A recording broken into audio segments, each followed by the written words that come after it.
In the stillness before dawn breaks across the Korean peninsula, there exists a moment of perfect quiet. Imagine, if you will, a landscape wrapped in soft layers of morning mist, where dark mountains rise like ancient sentinels against a sky just beginning to hint at the coming light. The year is in the early 10th century, and the world is hushed, waiting.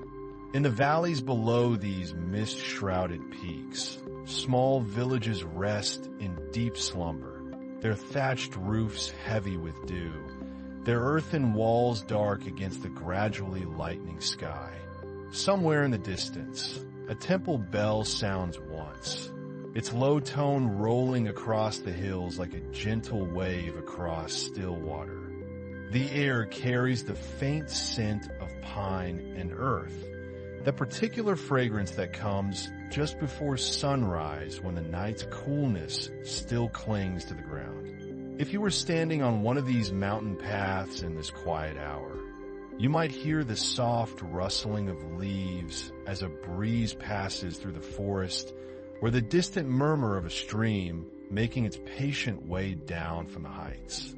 For nearly 1,000 years, kingdoms have risen and fallen on this peninsula, each leaving their mark upon the land and the people who tend it. Shilla Kingdom, which once unified these lands in glory, has grown old and weary. Like an ancient tree whose roots still run deep, but whose branches have begun to wither, Scylla's strength has faded with the passing centuries. The kingdom that once commanded respect and tribute from neighboring lands, that built magnificent temples and fostered brilliant scholarship, has fractured into competing powers. This is the Korean peninsula at a moment of transformation, though those sleeping in their warm homes cannot yet know how profoundly their world is about to change. The stones beneath your feet would be smooth and cool, worn by countless footsteps over countless years. Everything feels suspended, balanced between the world of dreams and the world of waking. But change, when it comes, does not always arrive with fire and sword. Sometimes it comes quietly, like that pre-dawn light that slowly, almost imperceptibly, begins to illuminate the eastern sky. The people in those sleeping villages have lived through decades of uncertainty, of shifting allegiances and distant battles, of wondering each harvest season what lord might claim their grain and what army might march through their fields. In the northern regions of the peninsula, Songak, Kaesong, there lived a man named Wang Geon, Wangon. His name would become synonymous with the dynasty he founded, but in these early years, he was known first as a capable leader, a skilled administrator, and importantly, a man who chose mercy over vengeance. Sometimes it comes through the vision of one person who can see a different path forward, who understands that a kingdom built on ashes will only produce more ashes, but a kingdom built on reconciliation might endure. Wang Geon had served under Gung Ye, Taebong in the northern regions. Gung Ye had been a complicated figure, described in records as brilliant but increasingly unstable, visionary but growing paranoid and cruel. The people who served under him had watched with growing concern as his judgments became more erratic, his punishments more severe. His family were not nobles of ancient lineage, tracing their ancestry back through endless generations of aristocrats. Instead, they were merchants and local leaders, people who understood trade and diplomacy, who knew how to navigate between competing interests, who had built their influence through practical wisdom rather than hereditary right. Wang Geon did not seize this position through bloody conquest. The transition, while certainly involving political maneuvering and the quiet shifting of allegiances, is described in historical accounts as remarkably peaceful, for such a significant change. He took the throne not as a tyrant demanding submission, but as a leader accepting responsibility. There comes a point when loyalty to a leader must be weighed against loyalty to the people that leader governs, and Wang Geon supporters are said to have reached that point. In the early 10th century, they turned to Wang Geon, asking him to take the throne, to become their king, to guide them toward a more stable future. From his capital at Songgak, Wang Geon looked out across a fractured land. The old Silla kingdom, Gyeongju, still held nominal authority over much of the peninsula, but its control was more ceremonial than real. Regional strongmen had carved out their own territories, each maintaining their own armies, collecting their own taxes, making their own laws. And in one of his first acts, Goryeo, meaning high and beautiful, Goryeo, one of the ancient three kingdoms that had once commanded the northern reaches of the peninsula and lands beyond. It was a statement of ambition, certainly, but also of continuity, a declaration that this new kingdom would carry forward the proud heritage of Korean civilization. The people living through these times knew uncertainty as a constant companion. A farmer working his rice paddy might owe allegiance to one lord this year and another the next, depending on which army had most recently marched through the region. A merchant traveling between cities had to navigate an ever-changing landscape of borders and tariffs and local regulations. The peninsula had splintered into what historians would later call the later Three Kingdoms period, with Silla weakened and fading, Hubei controlling the southwestern regions under the rule of Jian I, Jian Huan, and now Wang Geon's Goryeo in the north. Wang Geon understood something essential about power that many rulers of his era did not. He understood that a kingdom held together by force alone will splinter the moment that force wavers. But a kingdom held together by mutual benefit and shared purpose can endure for generations. So rather than embarking on immediate military campaigns to conquer his rivals, he began the patient work of diplomacy and alliance building. He reached out to regional leaders with offers of partnership rather than demands for submission. He welcomed those who chose to join him willingly, granting them positions of honor and responsibility in his growing administration. Buddhist monks in their mountain monasteries offered prayers for peace while wondering which kingdom would guarantee their temples, lands, and protection. It was a time that called out for stability, for someone who could weave these separate threads back into a unified whole. Imagine those marriage processions, winding their way along mountain paths from distant regions toward the capital at Songgak. The bride would travel in a covered palanquin, carried by bearers who moved with steady, practiced rhythm. Behind her would come servants carrying chests of her belongings, bolts of silk, bronze mirrors, personal treasures. Ahead would ride representatives of her family, dressed in their finest robes, proud to be forming this alliance with the rising power of Goryeo. He married daughters of influential families, not merely as a personal indulgence, but as a deliberate political strategy, weaving together the various noble houses into a network of kinship and mutual interest. Wang Geon is said to have taken many wives during his reign, each marriage a bridge between his kingdom and another center of power. To modern sensibilities, this might seem excessive, but in the context of 10th century Korean politics, it was a sophisticated strategy for peaceful unification. Each marriage brought new allies, new resources, new legitimacy. These journeys might take many days, following ancient roads that connected the scattered communities of the peninsula, passing through forests where autumn leaves turned the hillsides into tapestries of gold and crimson, crossing rivers on wooden bridges that had served travelers for generations, stopping at wayside villages where people would come out to watch the procession pass.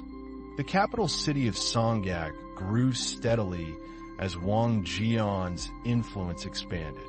Craftsmen arrived to build new administrative buildings, their hammers ringing out in steady rhythm as they fitted timbers together with careful precision. Scholars came seeking positions in the growing bureaucracy, bringing with them books and learning from various traditions.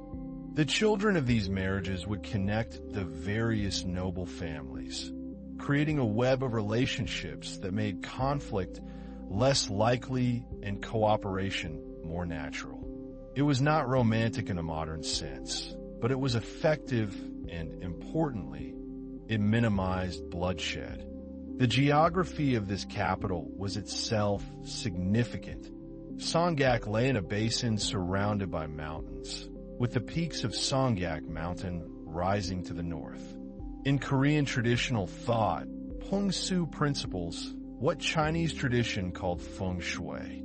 The mountains provided protection from harsh northern winds, while the land sloped gently toward the south, allowing for good drainage and agriculture. Rivers and streams flowed through the region, providing water for both practical needs and the aesthetic enjoyment so valued in East Asian culture. In the early morning hours, before the city fully awoke, you might have walked through its streets and heard only the soft sounds of preparation for the coming day. Perhaps a rooster crowing in someone's courtyard, or the quiet murmur of voices as early rising servants drew water from a well. Merchants established shops and warehouses, recognizing the economic opportunities that came with political stability. The city that had been a regional center began transforming into the heart of a kingdom. To build a capital here was to work with the natural harmony of the land rather than imposing human will against nature's design. The palace complex where Wang Geon lived and governed would be coming to life as well, though with the careful protocols that governed royal establishments. Guard would change shifts with quiet efficiency, their armor making soft clicking sounds as they moved. Court officials would be rising, dressing in their formal robes, preparing for the day's audiences and administrative work. The smell of wood smoke would begin drifting from kitchen hearths as cooks started fires to prepare the morning meal.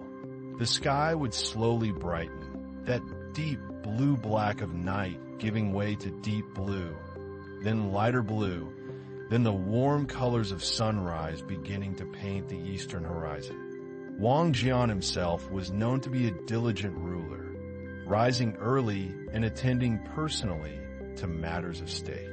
Historical records suggest he was not a distant monarch who left all practical matters to subordinates, but rather someone who involved himself directly in governance.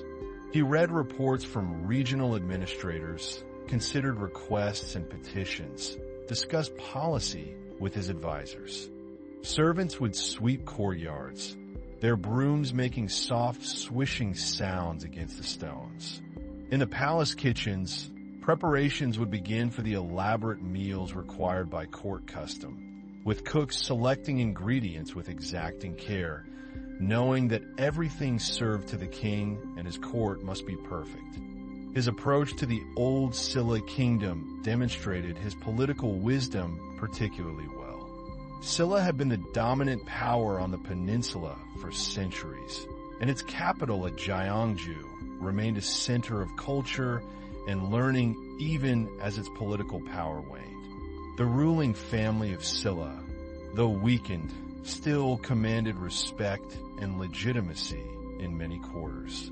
He understood that the work of building a kingdom happened not in grand gestures, but in the accumulation of careful decisions, day after day, year after year. A more aggressive ruler might have sought to conquer and humiliate this fading kingdom, to make a dramatic statement of a new order. But Wang Geon was patient. He understood that Silla would fall eventually under its own weight, and that how it fell would matter greatly for the future stability of a unified peninsula. Meanwhile, his real rival for control of the peninsula was Jian, the ruler of Hubeish in the southwest. Jian was a formidable figure, a military man who had risen from humble origins to carve out his own kingdom through force and strategic brilliance. He maintained diplomatic relations with Silla, treating its aging kings with respect even as his own power grew and theirs diminished. He waited, building his strength, expanding his influence, but not forcing a confrontation. It was a strategy that required confidence and restraint, the willingness to let events unfold in their own time rather than trying to hurry history along. But in these early years of Goryeo, in the quiet moments of foundation building, the full scope of that rivalry had not yet unfolded. Instead, there was a steady work of administration, of establishing institutions that could govern effectively, of creating systems that would endure beyond any individual ruler. Where Wang Geon favored diplomacy and gradual consolidation, Jian was more aggressive, more willing to use military force to achieve his aims. The two men represented different visions for the peninsula's future, and their rivalry would shape the course of events for decades. Buddhism had been central to Korean culture for centuries by this point, having been introduced during the Three Kingdoms period and flourishing especially during the Silla Dynasty. Monasteries owned extensive lands, operated schools, preserved and copied texts, and provided social services. Wang Geon appointed officials to manage various aspects of government, establishing bureaus to handle taxation, military affairs, public works, and justice. He encouraged the Buddhist monasteries that dotted the landscape, recognizing their role as centers of learning and spiritual life, while also understanding their economic and social importance. Imagine one of these monasteries nestled in a mountain valley, its compound arranged according to traditional patterns. The main hall would face south, its curved roof elegant against the sky, its wooden pillars painted in rich colors and decorated with intricate patterns. Inside, golden Buddha statues would glow softly in the light of oil lamps, their serene faces watching over the space. The monks and nuns who inhabited these institutions represented a significant educated class, and Wang Geon, like many rulers before him, recognized that supporting Buddhism served both spiritual and practical purposes. He sponsored the construction and renovation of temples, attended important ceremonies, consulted with prominent monks on matters both spiritual and worldly. In the monastery's courtyard, perhaps an ancient tree would provide shade, its thick trunk evidence of generations of growth, its branches spreading wide. A stone pagoda might stand nearby, its multiple tiers symbolizing the levels of enlightenment, its stones carefully carved and fitted together without mortar, held in place by their own weight and the precision of their crafting.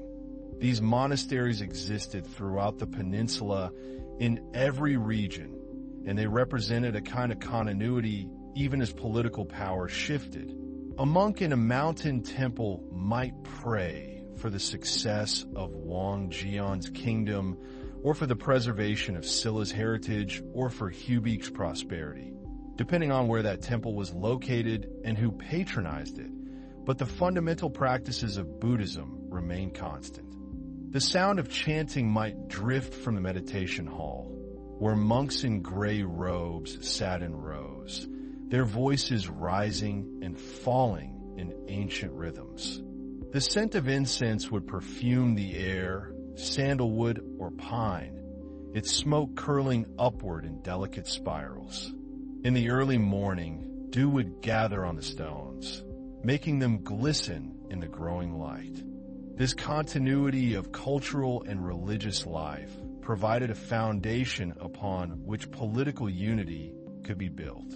Wang Geon was building a kingdom, yes, but he was not creating something entirely new. He was gathering together strands that already existed, weaving them into a new pattern while respecting their individual character. The monks still rose before dawn for morning prayers, still studied sutras, still tended their temple gardens, still welcomed travelers seeking shelter, regardless of which kingdom claimed sovereignty over their particular mountain. As the morning light fully breaks across the landscape, illuminating those mist-wrapped mountains and sleeping villages, we can begin to see the shape of what was emerging. A new kingdom, taking its first breaths, finding its footing, beginning the long process of growth that would see it endure for nearly 5 centuries. Wang Geon, the merchant's descendant who became a king, working patiently from his mountain-ringed capital to knit together a fractured land. The old Silla kingdom, honorable in its twilight, preparing for a graceful end. The Korean people had a shared language, though with regional variations. They had shared cultural practices, shared aesthetic sensibilities, shared philosophical and religious traditions. What they lacked was political unity, and that was what Wang Geon set out to provide. The story of Goryeo is not one of sudden dramatic transformation, but of gradual, deliberate change, of careful building, of patience rewarded. It is a story that unfolds like these mountain dawns, slowly and naturally, the light spreading gradually across the landscape, revealing details that were hidden in darkness, showing familiar things in new illumination. The morning light that touched those mountain peaks in the early 10th century continued to spread year after year as Wang Geon worked to consolidate his new kingdom. The name he had chosen for his realm, Goryeo, carried within it both memory and aspiration. Goryeo, that mighty northern power that had once ruled vast territories and defended the peninsula against Chinese invasion. The people of the peninsula continuing their lives, farming their fields, raising their children, practicing their crafts, hoping for the stability that had eluded them for too long. And we are only at the very beginning, watching the first light touch the peaks while the valleys remain in shadow, knowing that the full day is yet to come. Kaesong, nestled in its protective ring of mountains in what is now North Korea, Wang Geon pursued his goals with the patience of a merchant negotiating a difficult trade agreement. Songak, when he first made it his base, and the mountain rising behind it, Songaekisen, gave the settlement both its name and its character. The location had been chosen with care. By choosing this name, Wang Geon was making a statement about continuity, about reclaiming a proud heritage that had been fragmented during the Three Kingdoms period and the Long Silla rule. But the work of building a kingdom proved far more complex than naming one. The capital that took shape in these early decades was not built in haste. Stone by stone, building by building, it grew according to principles that blended practical military concerns with cosmological beliefs. Korean geomancy, Pungsu, influenced the placement of gates and roads, palaces and temples. Practitioners of this art studied the flow of energy through landscapes, seeking to position human structures in harmony with natural forces. A palace should face south to receive the beneficial yang energy of sunlight. Mountains to the north and east provided protection. Water flowing in certain directions brought prosperity. Mountain ranges to the north provided protection from invasion. while the terrain to the south opened toward the rest of the peninsula, allowing communication and trade. Rivers and streams flowing down from the heights ensured water for the growing population, and the valleys surrounding the city offered fertile agricultural land. Wang Geon's palace rose gradually on a site chosen after much consultation with geomancers and Buddhist monks. The wooden pillars that supported its halls were cut from trees selected in mountain forests, their timber seasoned slowly to prevent warping. Carpenters joined beams without nails, using complex interlocking joints that had been refined over centuries of Korean woodworking tradition. These beliefs were not mere superstition to the people of that time, but represented accumulated wisdom about how to build settlements that felt right, that seemed to nestle naturally into their surroundings rather than fighting against them. The palace grew section by section, as resources allowed and as the kingdom itself expanded.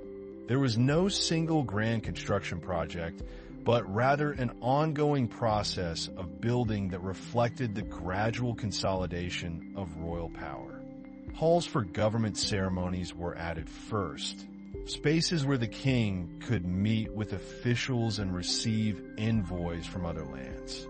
The curved rooflines that would become such a distinctive feature of Korean architecture served both aesthetic and practical purposes, their elegant upward sweep helping to shed heavy summer rains and winter snows.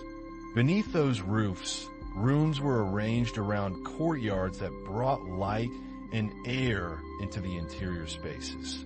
Beyond the palace walls, Kaesong developed its own organic structure.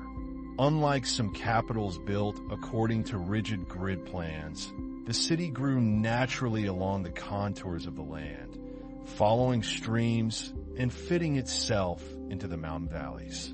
Neighborhoods emerged based on occupation and status.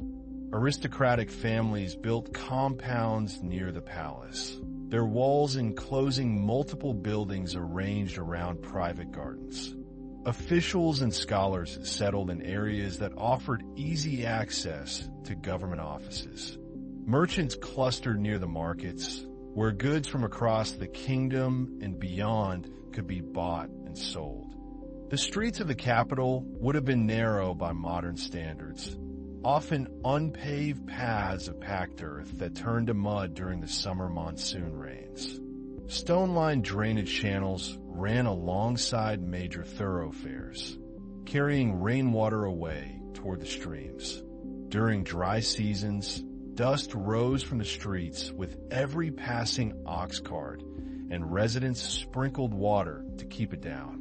Private residential quarters for the royal family came next, along with structures to house court attendants and servants. Walls enclosed the complex, defining the boundary between the sacred space of kingship and the everyday life of the capital city beyond.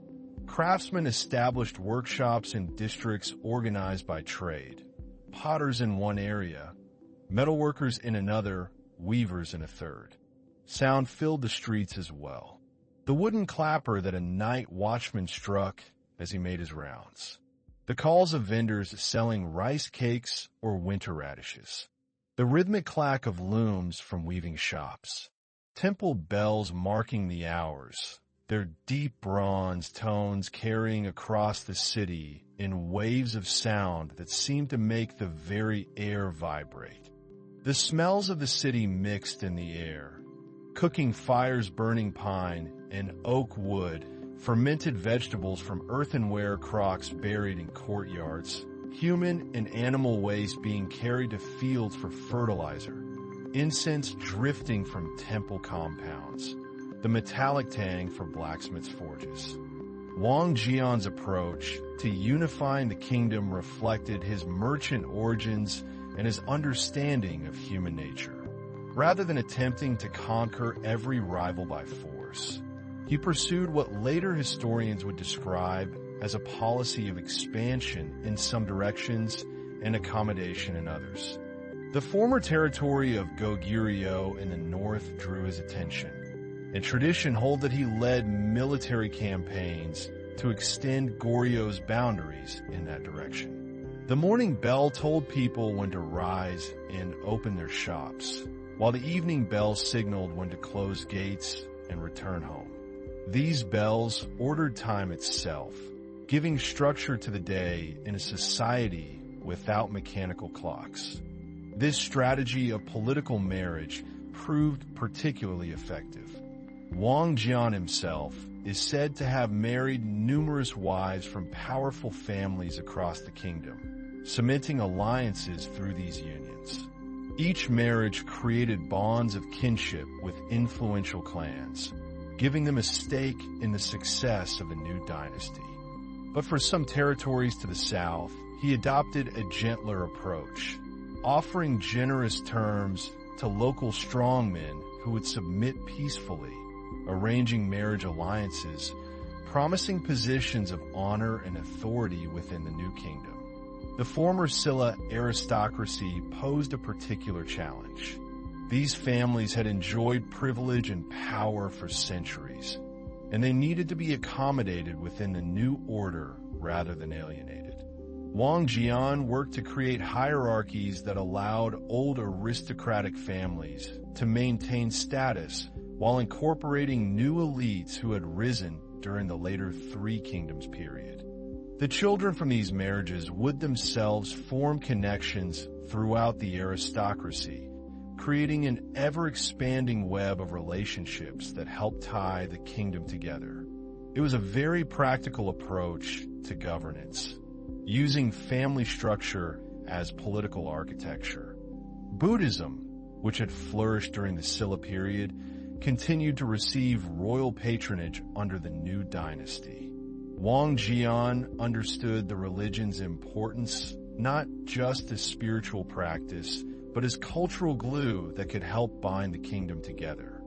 Temples already dotted the landscape throughout the peninsula, and the new king supported them generously, granting land, sponsoring construction projects, protecting monastic privileges. Government positions were distributed in ways that balanced various regional and family interests. It required constant attention, constant negotiation, constant adjustment, like maintaining a complex embroidery where pulling one thread too tight would distort the entire pattern. The sound of Buddhist chanting became one of the defining characteristics of the era. In temples throughout the kingdom, monks rose before dawn to begin their devotions. The rhythmic recitation of sutras in Korean and classical Chinese created a soundscape that marked the passage of hours. The deep rumble of large barrel drums punctuated the chanting, motak instruments. In return, Buddhist monks offered legitimacy to the new dynasty, performing ceremonies for the state, praying for the king's health and the kingdom's prosperity, teaching that the Goryeo royal family ruled with the blessing of cosmic forces. Temple architecture grew more elaborate during this period. The basic layout followed patterns established during the Silla period. A main worship hall facing south, a lecture hall, a pagoda to house relics, living quarters for monks, all arranged around a central courtyard. But the scale increased as royal patronage flowed to major temples.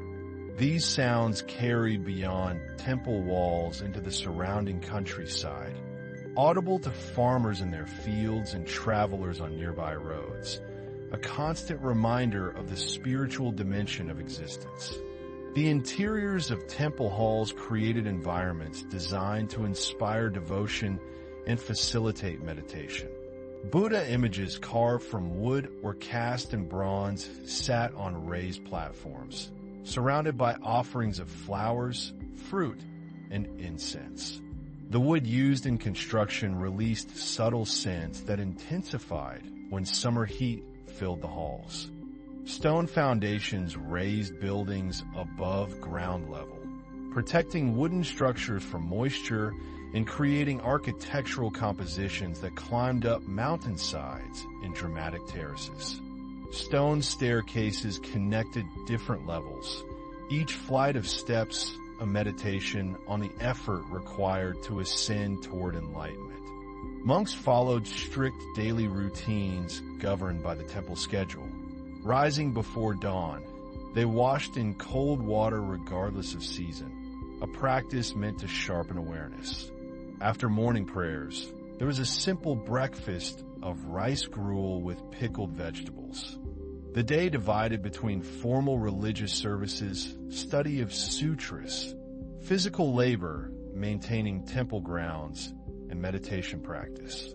Meals were taken in silence, each bowl of rice received and consumed with mindful attention. The food itself was simple, purely vegetarian in accordance with Buddhist precepts against taking life. Smoke from incense burners rose in wavering columns, catching light that filtered through paper-covered windows. The windows themselves, hanji, the traditional Korean paper made from mulberry bark, diffused daylight into a soft glow that seemed to come from no particular source, filling spaces with illumination that felt almost otherworldly. Temple agriculture followed patterns similar to secular farming, but with additional dimensions. Fields were blessed before planting. Prayers accompanied the first turning of soil in spring. The work itself was viewed as spiritual practice, an opportunity to cultivate mindfulness along with crops. Weeding became meditation on the removal of mental afflictions.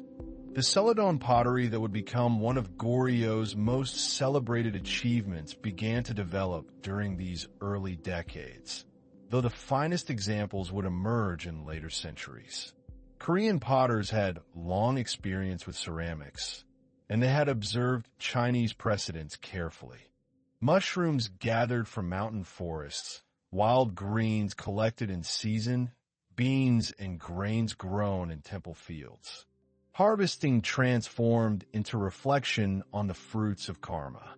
Even the most mundane tasks carried potential for awakening if approached with proper awareness. The clay itself came from specific deposits in river valleys, dug when conditions were right and prepared through long processes of refining. Potters mixed different clays to achieve desired working properties and firing characteristics. The clay had to be wedged repeatedly to remove air bubbles that could cause cracks or explosions in the kiln. The Korean wheel-throwing tradition emphasized controlled, deliberate movement. A potter sat before the wheel, often a simple device powered by kicking a lower disc that turned the upper wheel head through a vertical shaft. The clay centered on the wheel needed to spin in perfect balance before shaping could begin. But they began to develop their own distinctive approaches, influenced by Korean aesthetic sensibilities that favored subtle, understated beauty over bold display. Then it was aged, sometimes for years, allowing moisture to distribute evenly through the material. Only after all this preparation would the potter begin to form vessels. Before firing, vessels were dried slowly and carefully. Too rapid drying caused warping or cracking. The greenware, as unfired pottery is called, was fragile as bone, requiring delicate handling. Then came the application of the glaze, that mysterious coating of minerals and water that would transform in fire into the lustrous surface that characterized celadon. Then, with wet hands, the potter opened the centered clay, establishing the floor of the vessel before pulling up walls. The process required sensitivity to the clay's response, adjusting pressure and speed to coax it into form. A bowl or jar emerged gradually from formless clay, taking shape through repeated cycles of thinning, lifting, shaping. The kilns themselves were built into hillsides, long chambers that climbed slopes at angles carefully calculated to create proper draft. Wood fires burned at the lower end, flames and heat flowing up through the kiln, passing over rows of stacked pottery before escaping through a chimney at the top.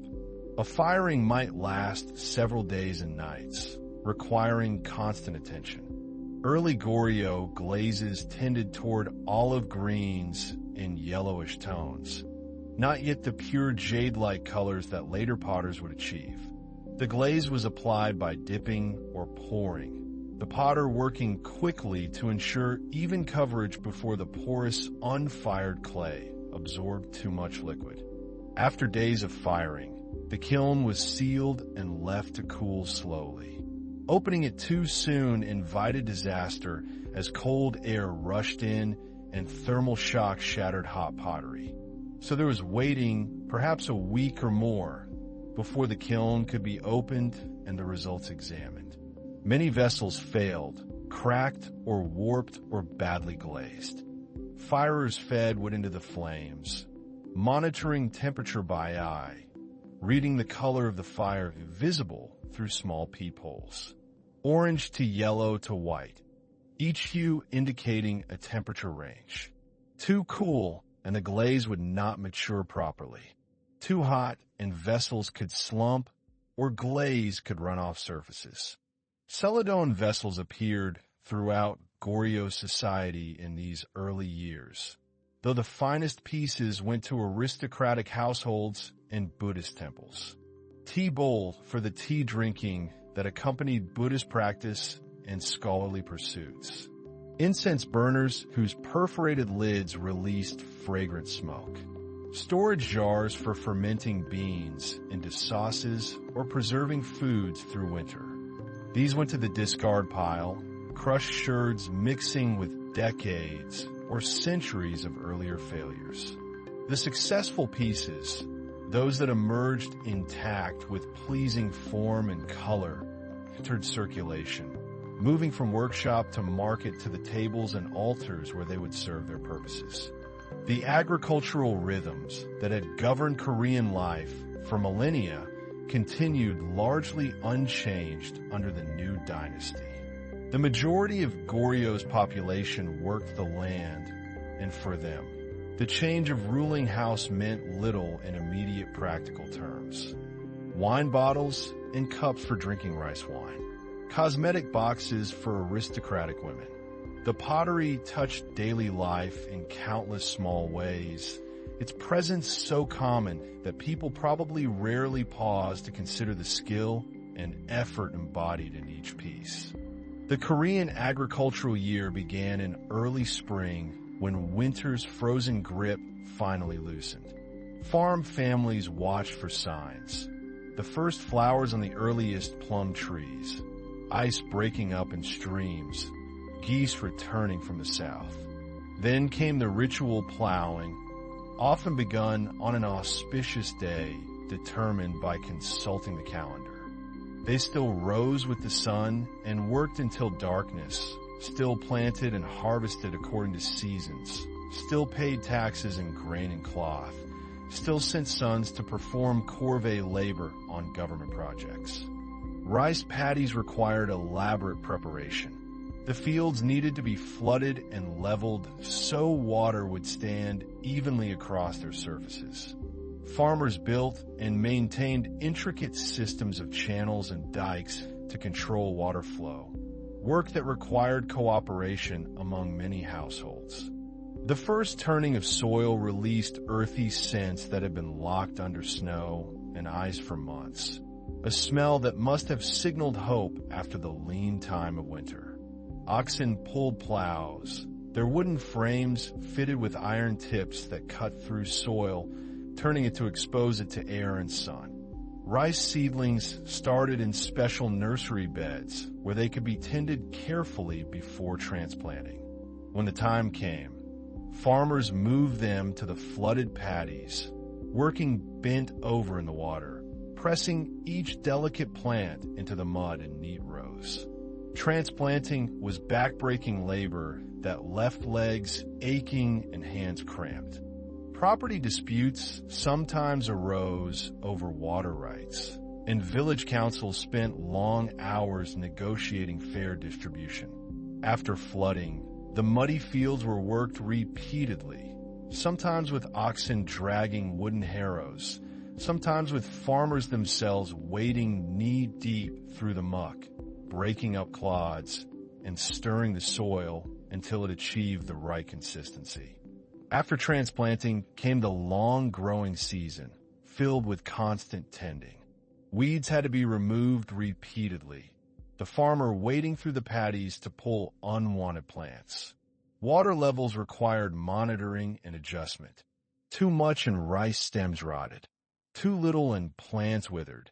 The exact amount changed as the crop progressed through its growth stages. But it was also a time for community cooperation and even celebration, with neighbors helping each other move through fields that had to be planted quickly once conditions were right. Songs accompanied the work, rhythmic chants that helped coordinate movement and made the hours pass more bearably. Autumn brought the harvest, perhaps the most critical time of the agricultural year. Timing mattered enormously. Rice cut too early yielded grain that was not fully matured. Cut too late and grain might shatter and fall, lost to the harvest. In midsummer, the paddies transformed into seas of brilliant green, the rice plants rustling and waving in breezes, creating constantly shifting patterns across the landscape. Dragonflies hunted mosquitoes above the water, their iridescent bodies flashing in sunlight. Frogs croaked from the shallows, their chorus rising at dusk. Threshing separated grain from straw, the rice stalks beaten against wooden frames or stone surfaces to knock off the kernels. Winnowing followed, the grain tossed into the air so wind could blow away the lighter chaff, while heavier kernels fell back into baskets. Then came drying, the rice spread on mats in the sun, turned regularly to ensure even drying, protected from birds and rodents. Farmers watched the fields carefully, looking for that moment when the rice heads bent under their own weight, when the grains had turned from green to gold, but stems retained enough strength to stand. Then came days of intense labor. Entire families and hired help working from dawn to dusk, cutting the rice with sickles, bundling the stalks, carrying them from fields to threshing grounds. Beyond rice paddies, farmers cultivated dry fields on hillsides and higher ground. Here they grew millet and barley, soybeans and red beans, buckwheat and vegetables. Dry field crops were hardier than rice, able to grow in poorer soil with less labor, though they yielded less dramatic harvests. These crops provided variety in the diet and security against rice crop failures. Only after all this could the harvest be stored. Some portion kept for the household's own needs, some sold at market, some delivered to tax collectors who claimed the government's share. Kitchen gardens near farmhouses provided vegetables and herbs for daily meals.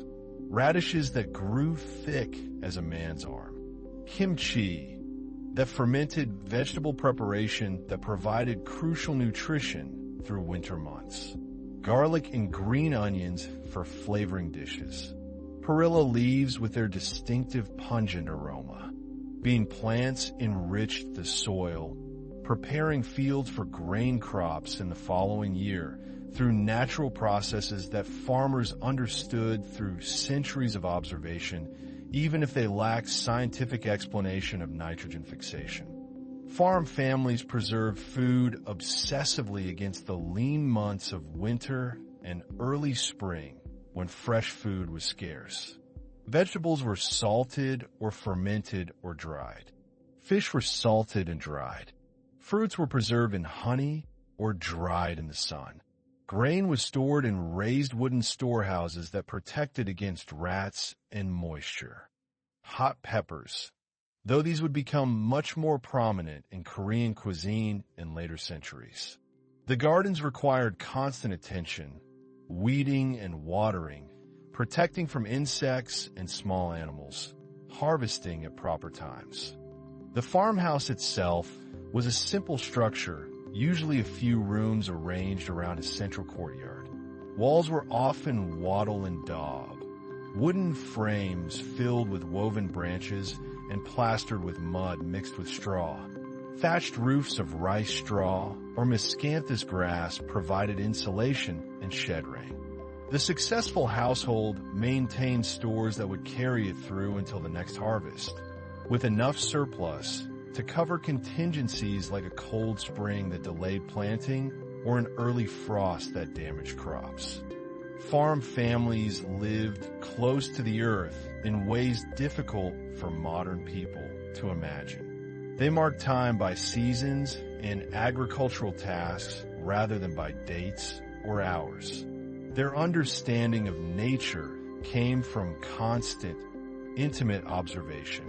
They knew which plants appeared first in spring, which birds returned when, which frogs called in which season. Ondol heating system, a Korean innovation of considerable age, used heated stone channels running under the floor.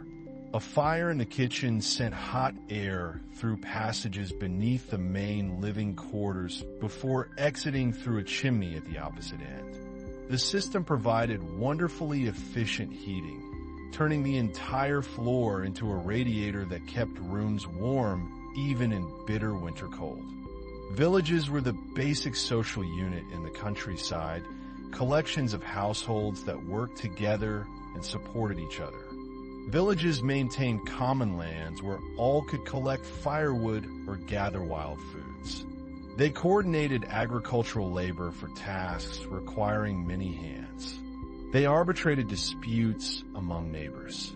They could read weather signs in clouds and winds, predict coming rain from the behavior of insects and animals.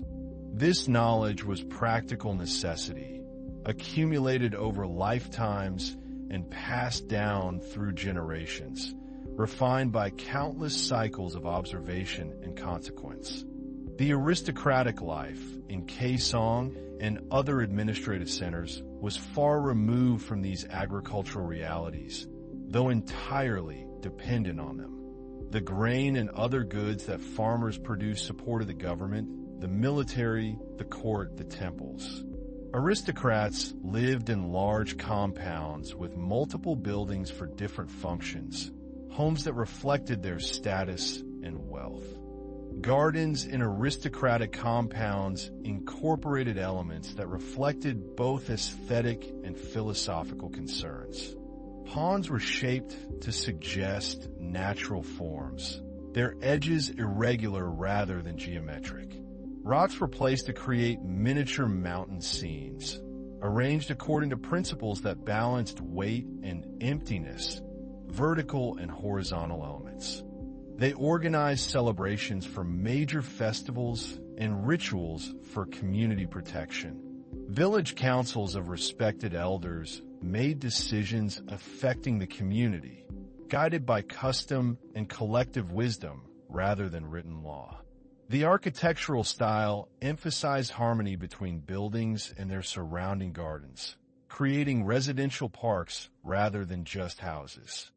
These gardens served as settings for cultured leisure, spaces where aristocratic men could engage in the refined pursuits that marked them as superior beings, at least in their own estimation. They composed poetry while viewing autumn maples or spring blossoms.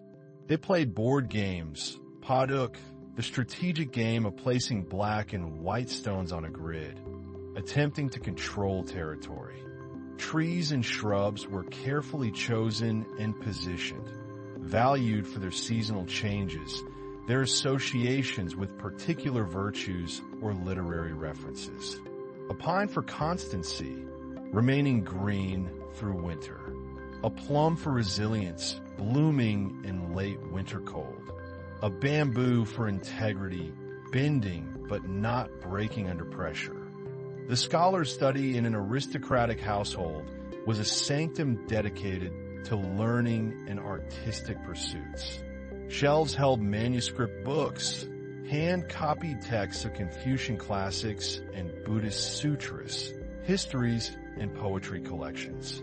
The Chinese writing system, which Korean scholars used for formal writing even though it was poorly suited to representing the Korean language, took years to master. They practiced calligraphy, the art of beautiful writing that was considered a measure of a man's cultivation and character. They discussed philosophical texts and debated proper interpretations of classical works.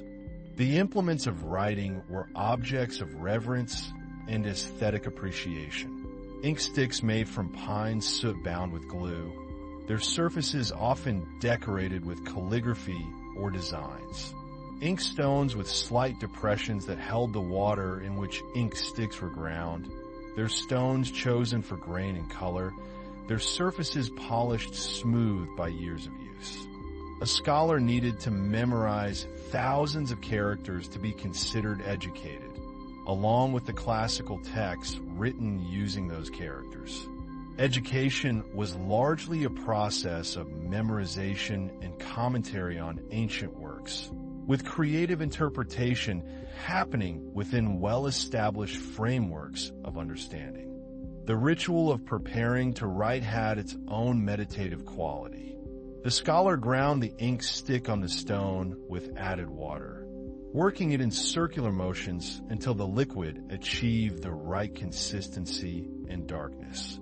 This process could not be rushed. Hurried grinding produced inferior ink.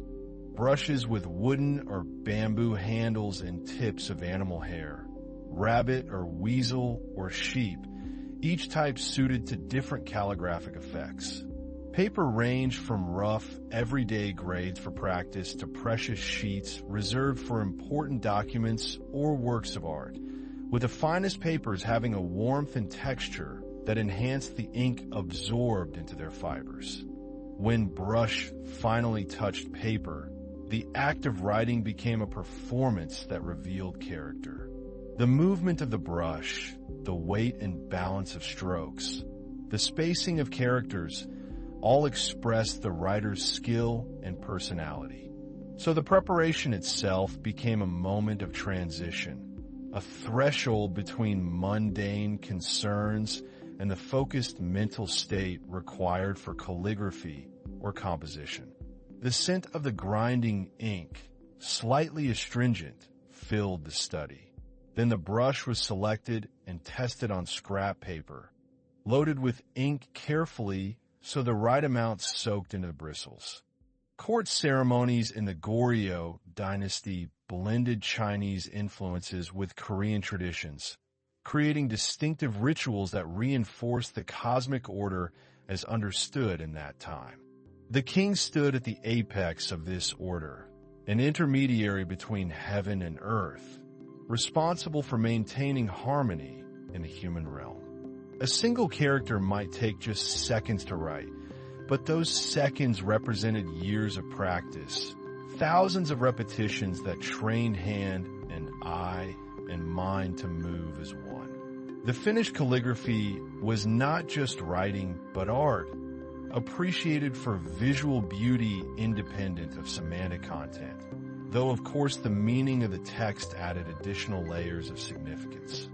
These ceremonies required elaborate preparation. Officials responsible for ritual matters consulted ancient texts to ensure proper procedures. Musicians rehearsed ceremonial music. Court dance troupes practiced their movements. Offerings were prepared according to precise specifications. Particular foods presented in particular vessels in particular arrangements. His ritual duties were considered as important as his political and military functions. Seasonal ceremonies marked the turning of the year. Ancestor worship honored the royal lineage. State sacrifices appealed to nature deities for rain or good harvest. The music that accompanied these ceremonies was slow and stately, meant to evoke cosmic harmony rather than entertain. Stone chimes and bronze bells provided precise tones that were understood to resonate with natural forces. Drums marked rhythm with deep, steady beats. Flutes and wooden instruments added melodic lines that wove together in textures unlike the folk music of the countryside. For the common people, religion and ritual operated on different levels. Buddhist temples remained important, and farmers made offerings to ensure good harvests or heal sick family members. But alongside formal Buddhism, older shamanic traditions persisted, especially in rural areas. Village shamans, often women, performed rituals to appease spirits, cure diseases, divine the future.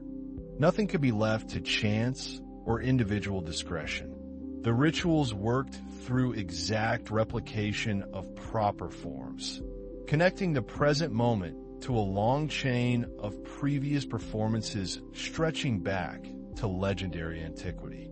The dancers moved with deliberate precision, their gestures symbolic rather than expressive, each movement laden with meaning that trained observers could read. A shamanistic ritual might last hours or even days, the shaman entering trance states through music and dance, her body becoming a vessel for spirits to communicate with the human community. Drums and cymbals drove the rhythm, building in intensity until the threshold between mundane and spiritual reality grew thin.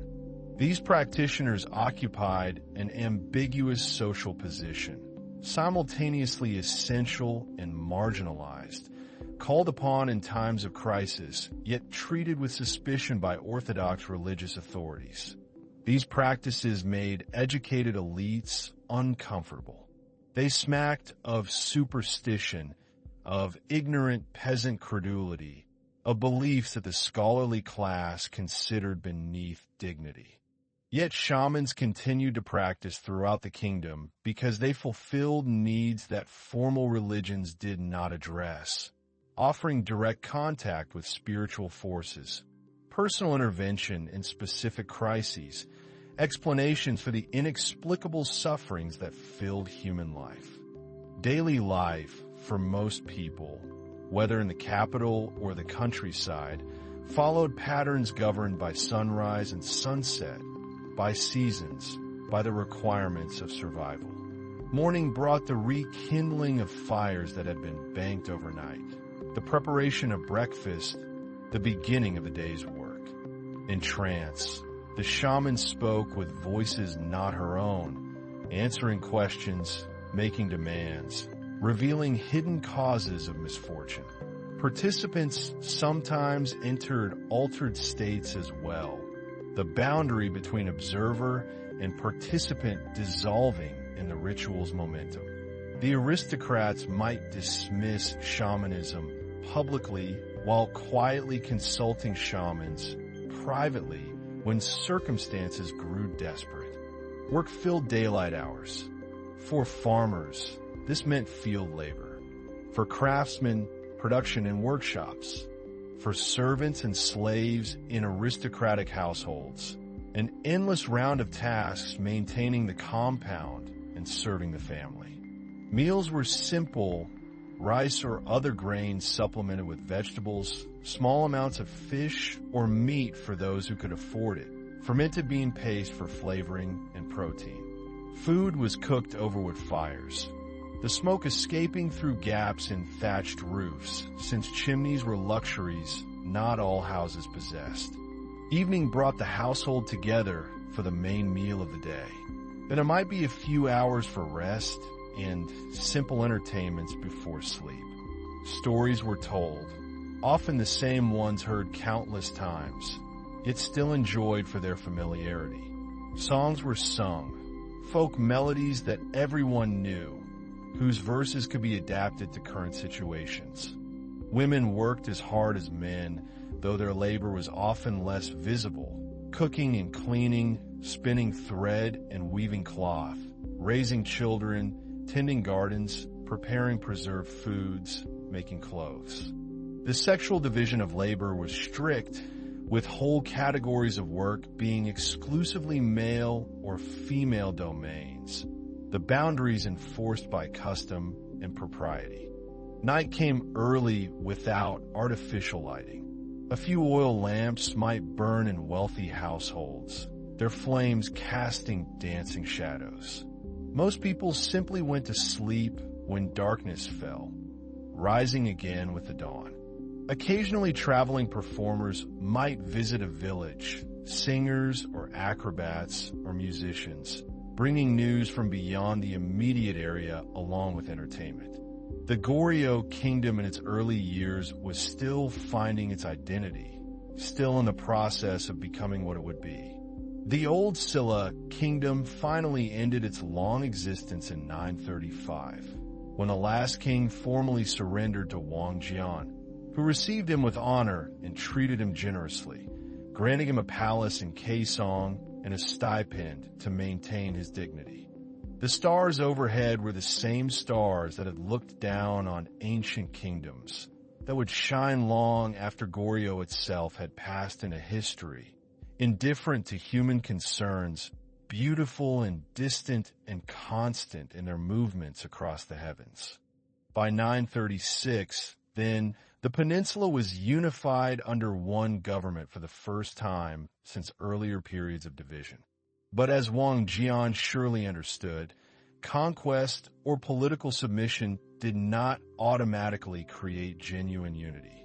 That would require time and patient effort, the work of generations rather than a single reign. He had laid foundations. It was a peaceful transition, an elderly kingdom laying down its burden and entrusting it to younger hands.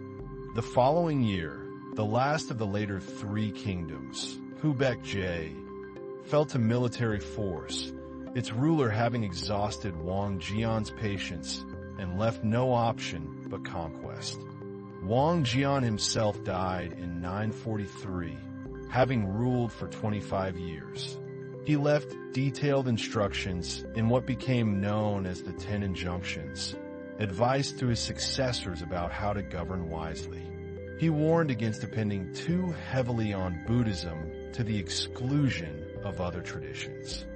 His successors would build upon them, each contributing to the structure, dealing with challenges that arose, adapting to changing circumstances, maintaining what needed to be maintained, reforming what needed to be reformed.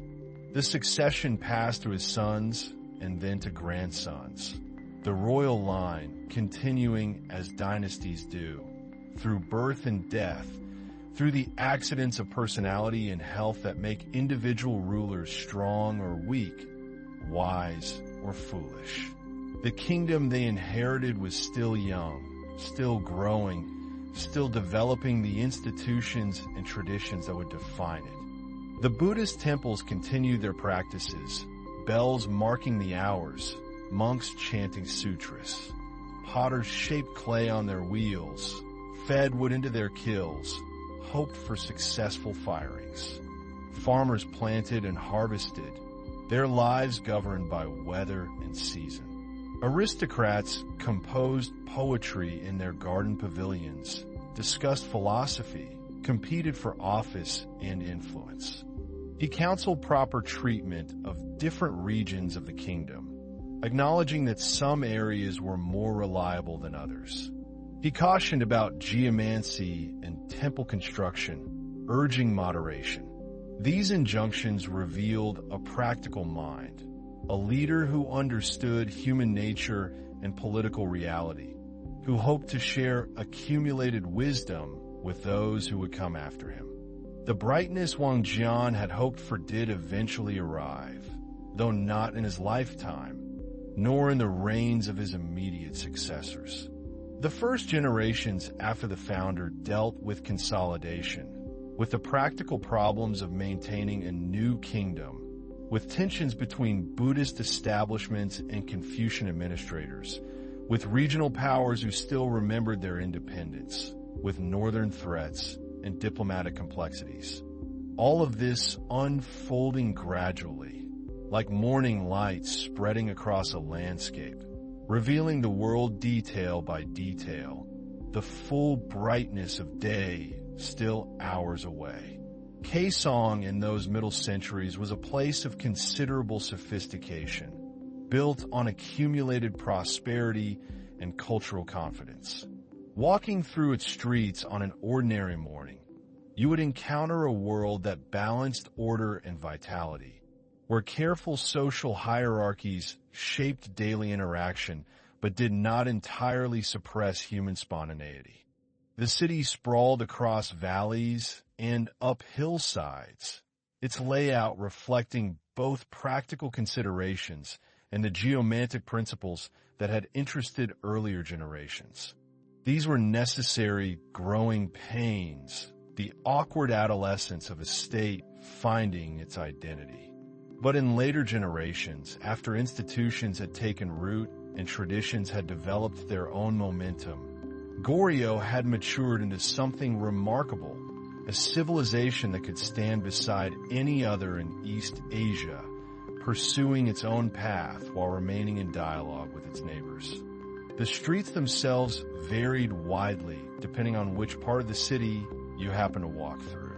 Near the palace, broad avenues ran straight and dignified, their surfaces maintained by labor corvées that brought workers from surrounding districts to repair paving stones and clear drainage channels. Officials traveled these routes on horseback or in covered palanquins, their ranks indicated by the color of their robes and the decorations on their hats. These were men who had studied for years, who had memorized classical texts and composed examination essays, who understood the bureaucratic systems that kept the kingdom functioning. The palace complex occupied carefully chosen ground, positioned to harmonize with natural forces, its halls and courtyards arranged according to principles inherited from Chinese models but adapted to Korean landscape and custom. Further from the palace, the streets narrowed and became more organic, following older paths, curving around buildings and natural features rather than imposing geometric order. Here the city felt more like a collection of neighborhoods, each with its own character, its own small markets and gathering places. Houses pressed close together, their walls of wood and earth rising directly from the street, their tiled roofs overlapping like fish scales, creating patterns of shadow and sunlight as the day progressed. In summer, these narrow streets offered welcome shade, though they could become stifling when the air was still. The markets of Kaesong were worlds unto themselves, spaces where the theoretical rigidity of social hierarchy loosened somewhat under the practical necessities of commerce. The largest markets occupied designated areas, places where the government had approved permanent structures and where officials collected taxes on transactions. Here you could find almost anything the kingdom produced or imported. Textile merchants displayed bolts of cloth, from rough hemp suitable for peasant clothing to fine silks that shimmered in the light, their colors achieved through careful dyeing processes that involved multiple immersions and precise timing. They moved with the confidence of their station, acknowledging equals with small gestures, ignoring social lessers as custom dictated, always aware of the elaborate protocols that governed their world. In winter, they funneled cold winds, and residents hung heavy cloth over doorways, burned extra charcoal in their braziers, layered quilted garments against the chill. Rice merchants presided over sacks and baskets of grain, the fundamental currency of the realm, the substance that sustained life and measured wealth. The quality of rice varied enormously. The finest varieties, polished white, went to aristocratic tables and Buddhist temples. Coarser grades, with more bran remaining, fed common households. The merchants could assess quality with a glance, running their hands through the grain, feeling the texture, occasionally tasting a few grains raw to check for proper drying and storage. prices fluctuated with the seasons, rising in late spring when the previous year's harvest was depleted, falling after the autumn harvest when supply was abundant. The silk might come from China, brought by sea to western ports, and then overland to the capital, or it might be domestic production. Woven in workshops where women worked long hours at their looms, their fingers developing calluses from the repetitive motions. Pottery vendors arranged their wares carefully, creating displays that showed off the distinctive celadon glazes for which Goryeo had become famous. Korean potters had achieved mastery of the celadon technique, producing pieces that impressed even Chinese connoisseurs, who were themselves heirs to centuries of ceramic tradition. A good merchant understood these rhythms and timed his purchases and sales accordingly, though government regulations attempted to prevent excessive speculation and hoarding. The potters themselves rarely appeared in these urban markets.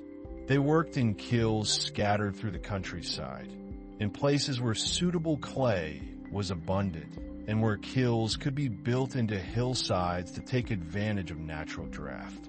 The work was demanding and uncertain. A potter might spend weeks preparing clay, removing impurities, achieving the right consistency through repeated kneading and aging. Shaping the vessels required both technical skill and aesthetic judgment.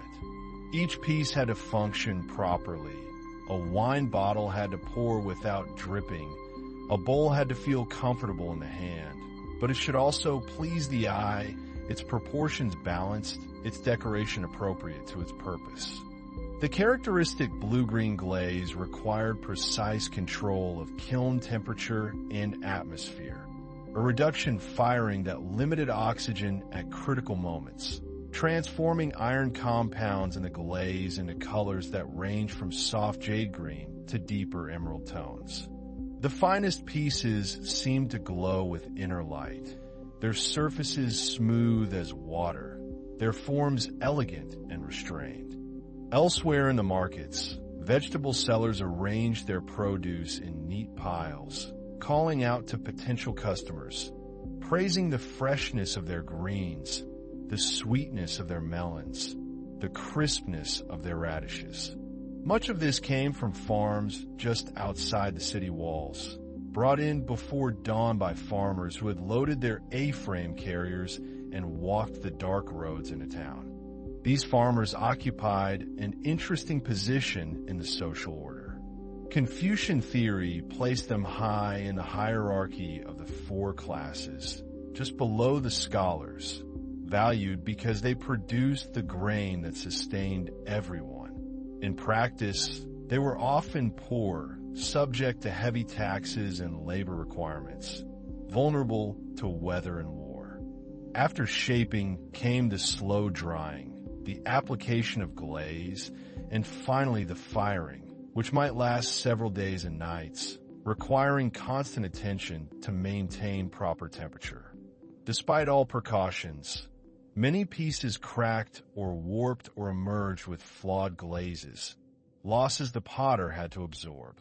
Among the market crowds moved monks in gray robes, begging bowls in hand, collecting rice or coins that the generous offered as acts of merit. Buddhism by this period had thoroughly woven itself into the fabric of Goryeo society. The religion offered explanations for suffering, paths toward liberation, rituals that marked important life transitions, and a sophisticated philosophy that appealed to educated minds. Different schools competed for followers and royal patronage. The Son tradition, similar to Chinese Chan or Japanese Zen, emphasized meditation and direct insight over textual study. The relationship between Buddhism and the state was complex and sometimes contradictory.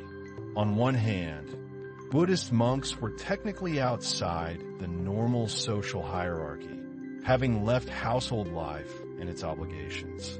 On the other hand, Major temples controlled vast estates worked by tenant farmers, accumulated wealth through donations and commercial activities, and wielded considerable political influence through their connections with aristocratic families.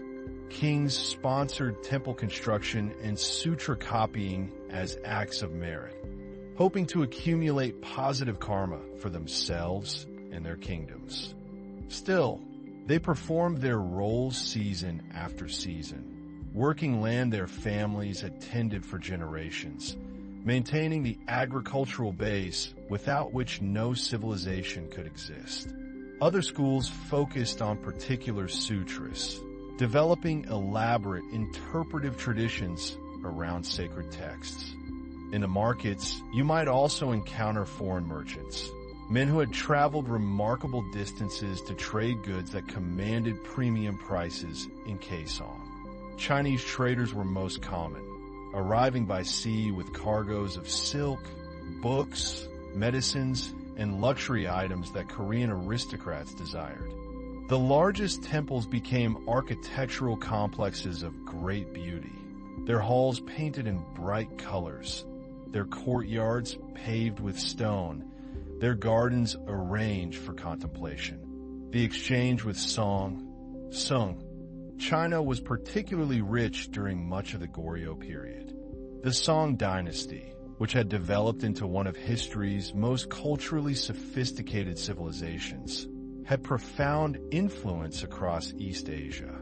Song painters had revolutionized landscape art.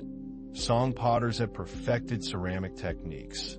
Song philosophers were synthesizing new schools of Confucian thought that would eventually spread throughout the region. Some of these merchants settled permanently in Kaesong, establishing households, learning the local language, serving as intermediaries between Chinese and Korean commercial networks.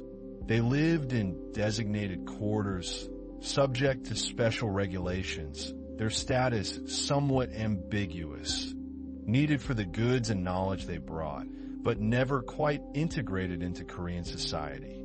This cultural exchange was not one-directional. Goryeo had its own achievements to offer, particularly in the realm of printing.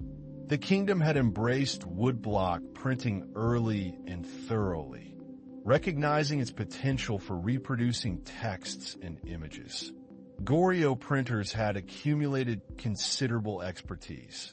They carved text and illustrations into wooden blocks with remarkable precision, creating relief surfaces that could be inked and pressed on a paper thousands of times before wearing out. The process required patience and skill. First, a calligrapher would write out the text in a clear, consistent hand. This master copy would be affixed face down to a smooth block of wood, usually cherry or birch, chosen for fine grain. The carver would then carefully cut away the areas around each character, leaving the text raised. A single page might require hours of work. Tripitaka Koreana, a complete edition of the Buddhist canon carved onto wooden blocks. An earlier version had been completed in the 11th century, an enormous undertaking that involved organizing thousands of texts, determining authoritative versions where multiple copies existed, and carving hundreds of thousands of individual characters onto tens of thousands of wooden blocks. Goryeo intellectuals followed these developments with intense interest, importing books, studying new styles, engaging with new ideas while maintaining their own distinctive approaches.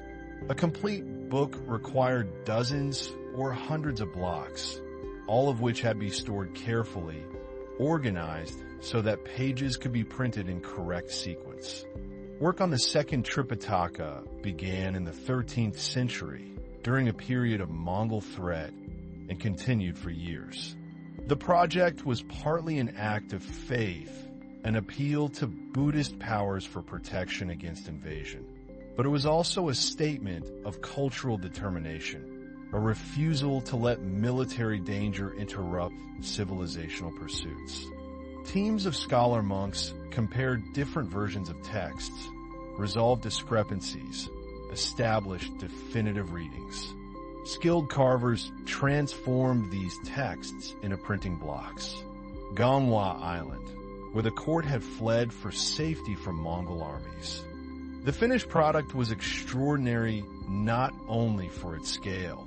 Over 80,000 blocks containing tens of millions of characters, but for its accuracy and craftsmanship. The blocks were carved with such precision that the printed characters appeared clear and even. The carvers had maintained remarkable consistency across the entire project, despite the many hands involved. Each block was made of carefully treated wood to prevent warping and insect damage. The text on both sides of each block included not only the main sutra text, but also notes indicating the title, fascicle number, and block number, ensuring that the blocks could be organized and used correctly. The edges of the blocks were reinforced with metal to prevent splitting. That first edition was destroyed during foreign invasions, a devastating cultural loss.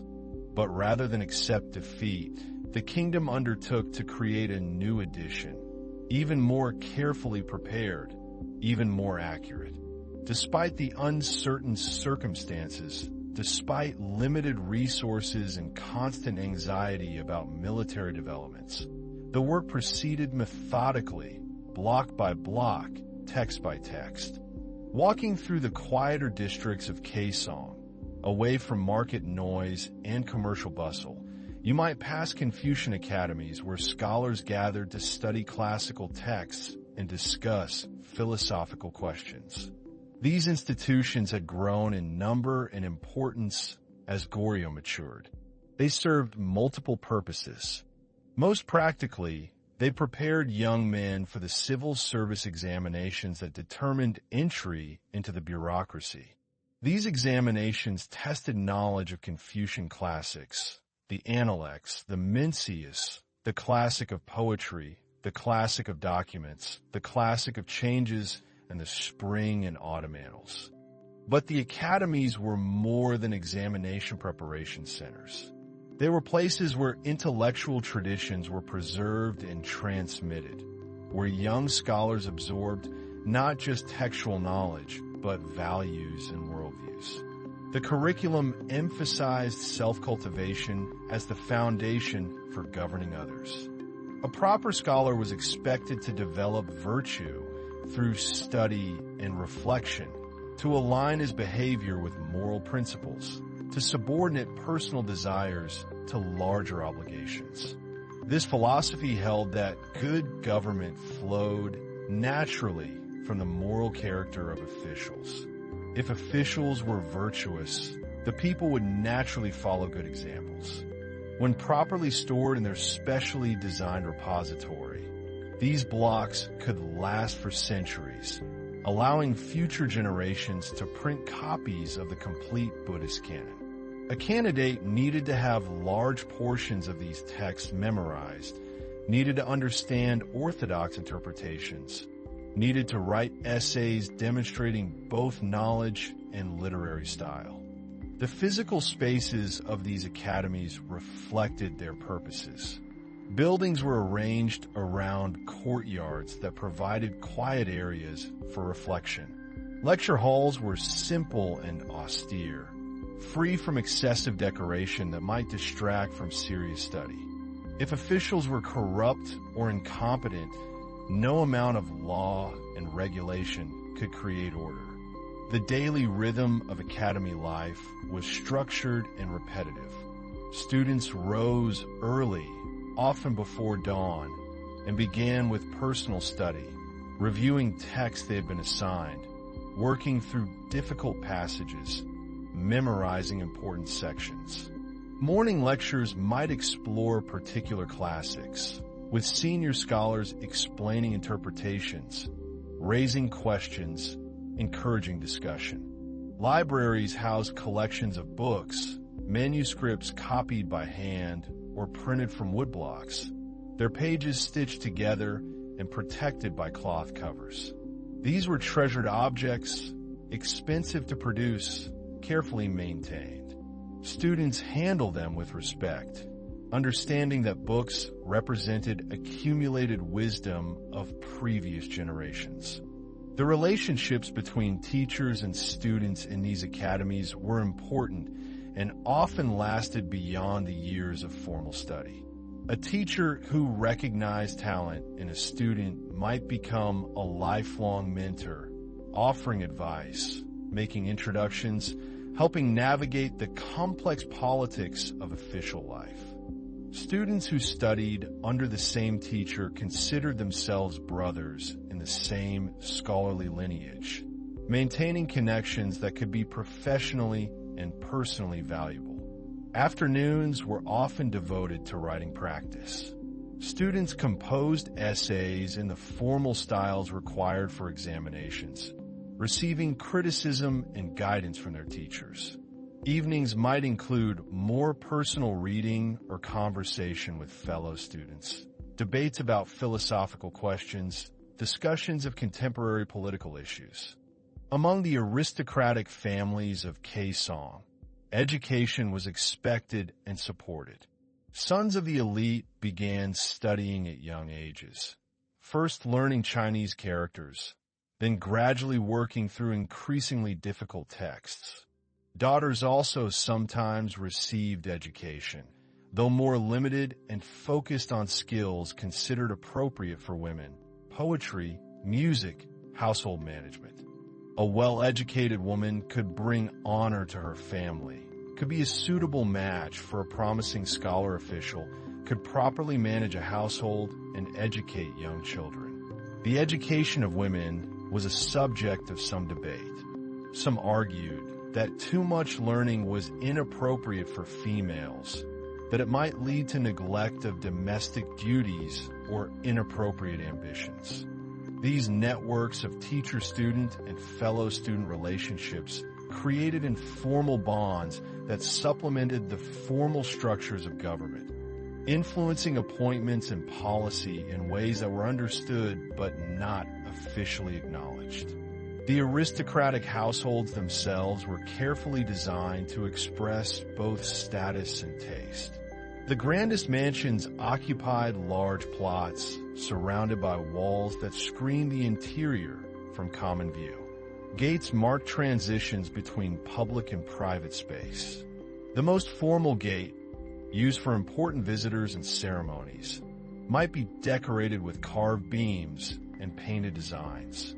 Secondary gates served everyday traffic. Inside the walls, buildings were arranged according to principles that balanced formality and livability. The main hall, used for receiving guests and conducting ceremonies, faced south, the direction of honor. The gardens of these aristocratic estates were landscapes of deliberate artistry, designed to create spaces for contemplation and refined pleasure. Unlike formal palace gardens with their geometric layouts and symbolic precision, these private gardens often aim for a more natural aesthetic, though it was nature carefully controlled and arranged. Paths of flat stones meandered through carefully placed rocks and meticulously pruned trees. Ponds reflected sky and surrounding plants, their surfaces occasionally disturbed by swimming fish whose scales caught sunlight. Others countered that educated mothers raised better sons, that literary accomplishment was praiseworthy regardless of gender, that limiting female education wasted human potential. Other structures, living quarters, storage buildings, servants' quarters, kitchen facilities, were positioned according to function and family hierarchy. In these garden settings, aristocrats gathered with friends for activities that expressed cultural refinement. Poetry composition was particularly valued. The ability to create verses that captured moments or emotions while demonstrating knowledge of classical forms and literary allusions. Such gatherings followed established patterns. Garden buildings, small pavilions for taking tea, platforms for viewing seasonal flowers, enclosed rooms for storing books or displaying art, provided destinations and vantage points. Tea drinking was another activity that had developed into an elaborate cultural practice. Tea had arrived from China centuries earlier and had been embraced enthusiastically, particularly by Buddhist monks who valued its ability to promote alertness during meditation. Tea cultivation had spread through suitable regions of the kingdom, and tea drinking had become associated with refinement and cultivation. The process involved numerous steps, each with its own aesthetic dimension. Water was drawn from a carefully chosen source, ideally a spring with particularly pure qualities. Someone would propose a theme: spring rain, autumn chrysanthemums, political frustration, separation from friends. Participants would compose poems addressing the theme, often in a specified form. The poems would be shared, appreciated, perhaps gently criticized. The best might be copied and circulated beyond the original gathering, adding to the poet's reputation. The utensils used for tea were often beautiful objects in themselves, chosen for their aesthetic qualities as well as their function. A tea bowl might be an heirloom piece, passed down through generations, its glaze admired for subtle color variations or pleasing crackle patterns. The water was heated in a ceramic pot over charcoal, the temperature judged by the size and sound of bubbles. Tea leaves, dried and processed according to specific methods, were placed in cups or a communal bowl. Hot water was poured over them, releasing color and fragrance. The resulting beverage was consumed slowly, savored for its flavor and the state of mind it promoted. Music was another accomplishment expected of educated aristocrats. Gayagum, a long zither with 12 strings, was particularly associated with Korean tradition, though the instrument showed Chinese influence in its basic design. Playing it required technical skill. The right hand plucked strings while the left hand pressed down behind the bridges to modify pitch and add subtle inflections. The water pot might be a recent acquisition from a favored potter, appreciated for its form and the way its spout poured without dripping. Even the charcoal brazier could be an object of attention, its metal casting decorated with auspicious symbols or literary references. Arranging these objects, using them properly, appreciating their qualities, all of this demonstrated cultivation and taste. The social hierarchies that structured this aristocratic world were complex and multidimensional. Birth mattered enormously. Someone born into one of the established aristocratic families had advantages that no amount of individual talent could provide for someone of humbler origins. But technique alone was insufficient. Good playing expressed emotion and suggested meaning beyond the notes themselves, creating moods that complemented poetry or expressed feelings that words could not capture. Other instruments, various flutes, drums, stringed instruments of different designs, expanded the musical palette, allowing for ensemble performances at larger gatherings. But birth was not everything. The examination system, borrowed from China, created a path by which talented individuals could, in theory, rise through their own abilities. Someone from a less distinguished family who possessed intelligence and determination could study the classics, pass the examinations, enter official service, and accumulate merit that would raise his family status. This meritocratic principle existed in some tension with hereditary privilege. The aristocratic families dominated the highest examination ranks, partly because their sons received the best education, partly because examiners often favored candidates with good family backgrounds. These families controlled land, held hereditary privileges, arranged marriages among themselves to concentrate wealth and influence. They had networks of clients and dependents, people who owed them loyalty and service in exchange for protection and patronage. A young man from such a family entered life with resources and connections that opened doors, made success more likely, cushioned failure. Office holding brought both responsibilities and opportunities.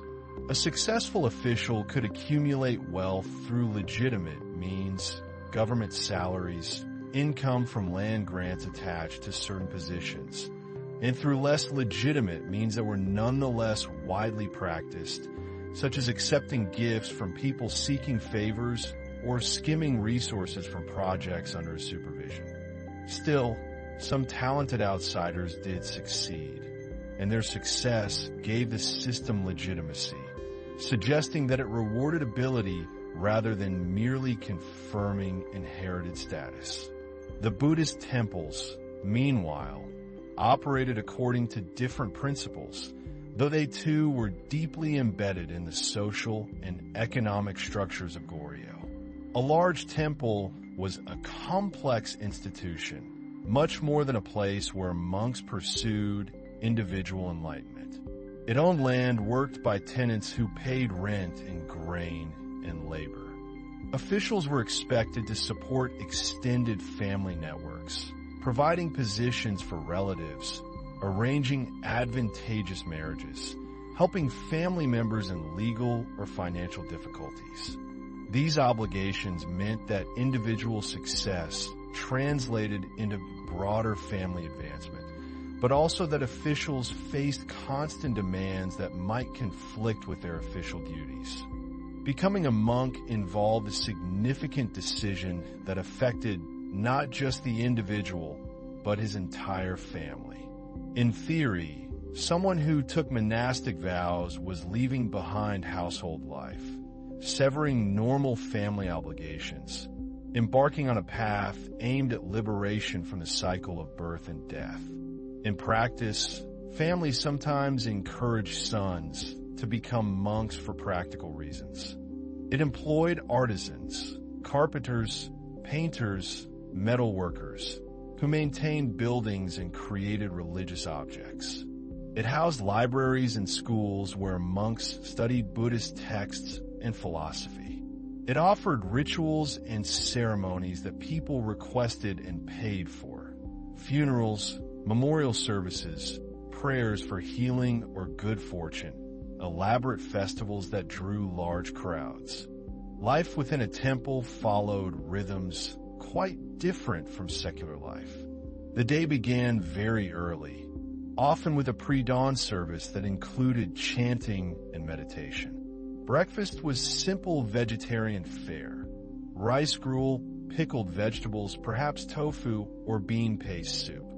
Morning hours might be devoted to study, with senior monks lecturing on difficult texts or leading discussions of philosophical points. Younger monks memorized sutras, learned ritual procedures, studied the languages, Chinese and sometimes Sanskrit, necessary for understanding Buddhist literature. A younger son with little prospect of inheritance might find better opportunities in a religious institution than in secular life. A family with many sons might send one to a temple to accumulate religious merit. Some temples accepted children as novices, raising and training them, creating lifetime bonds between the individuals and their religious institutions.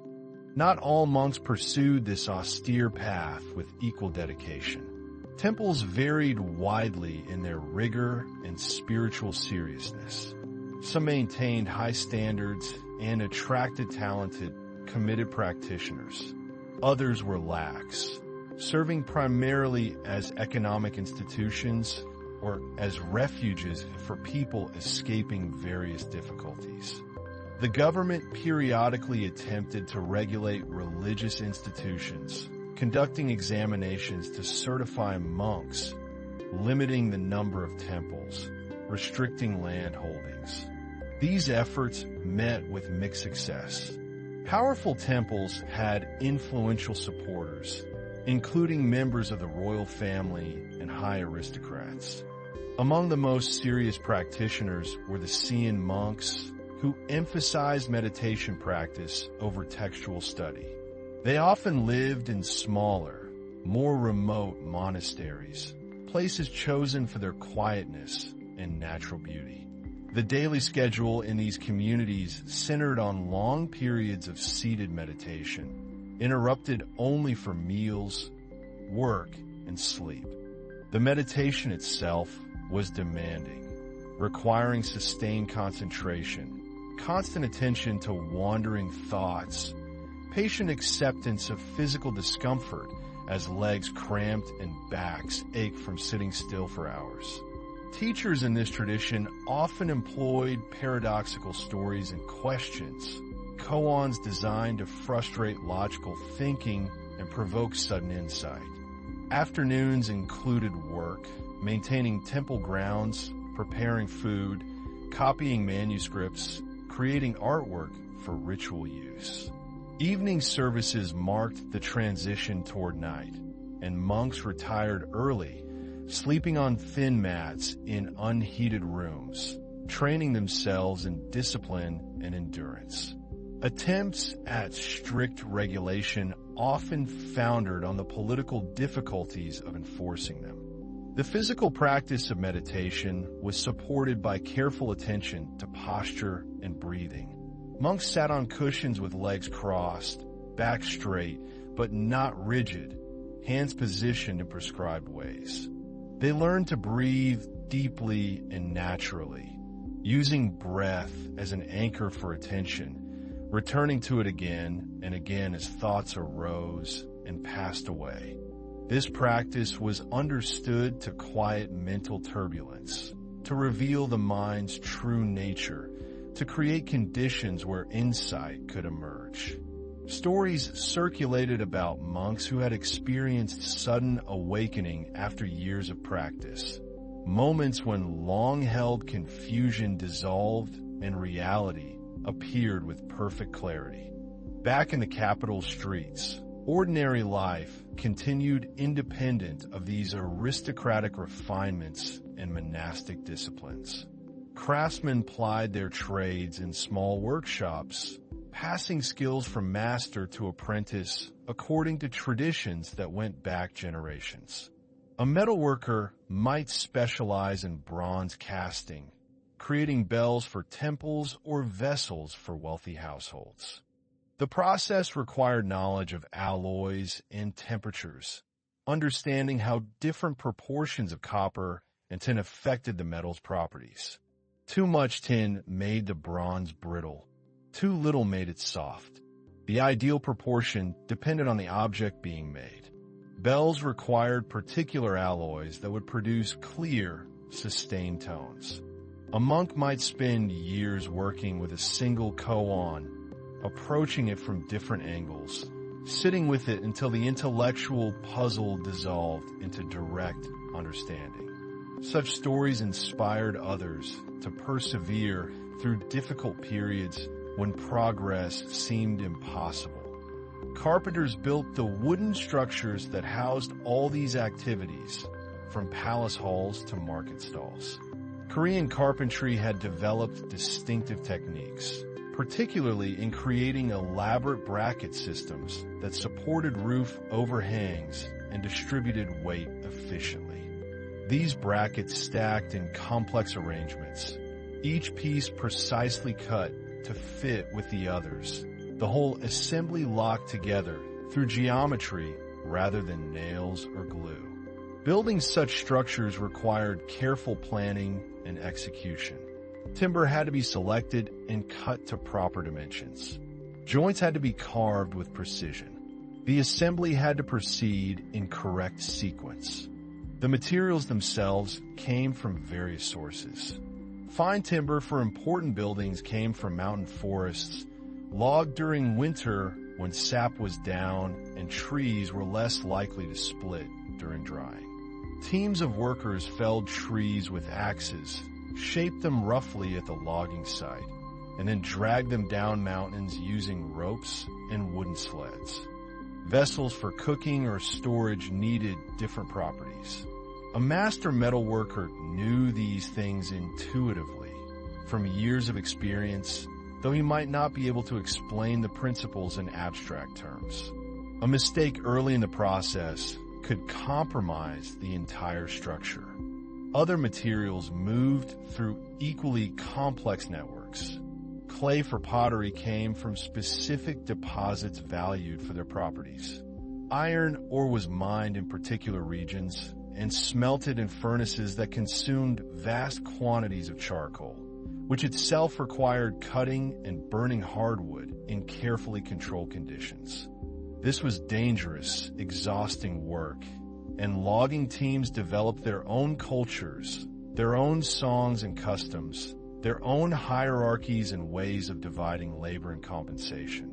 The timber trade connected these mountain workers with urban carpenters, with merchants who organized transport and sales, with officials who regulated forest use and collected taxes. The government attempted to regulate and tax this economic activity with varying degrees of success. Official markets in major towns had designated operating hours and regulations about weights and measures.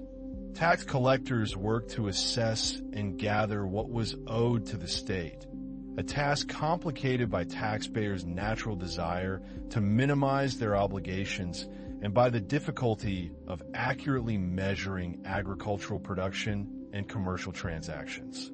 Corvée labor requirements pulled peasants away from their fields periodically to work on government projects, maintaining roads, building fortifications, constructing palace buildings, or temples sponsored by the court. These labor demands created tension between the state's needs and the agricultural cycle's requirements. Salt was produced along the coast by evaporating seawater in shallow pans, or by gathering it for natural salt flats.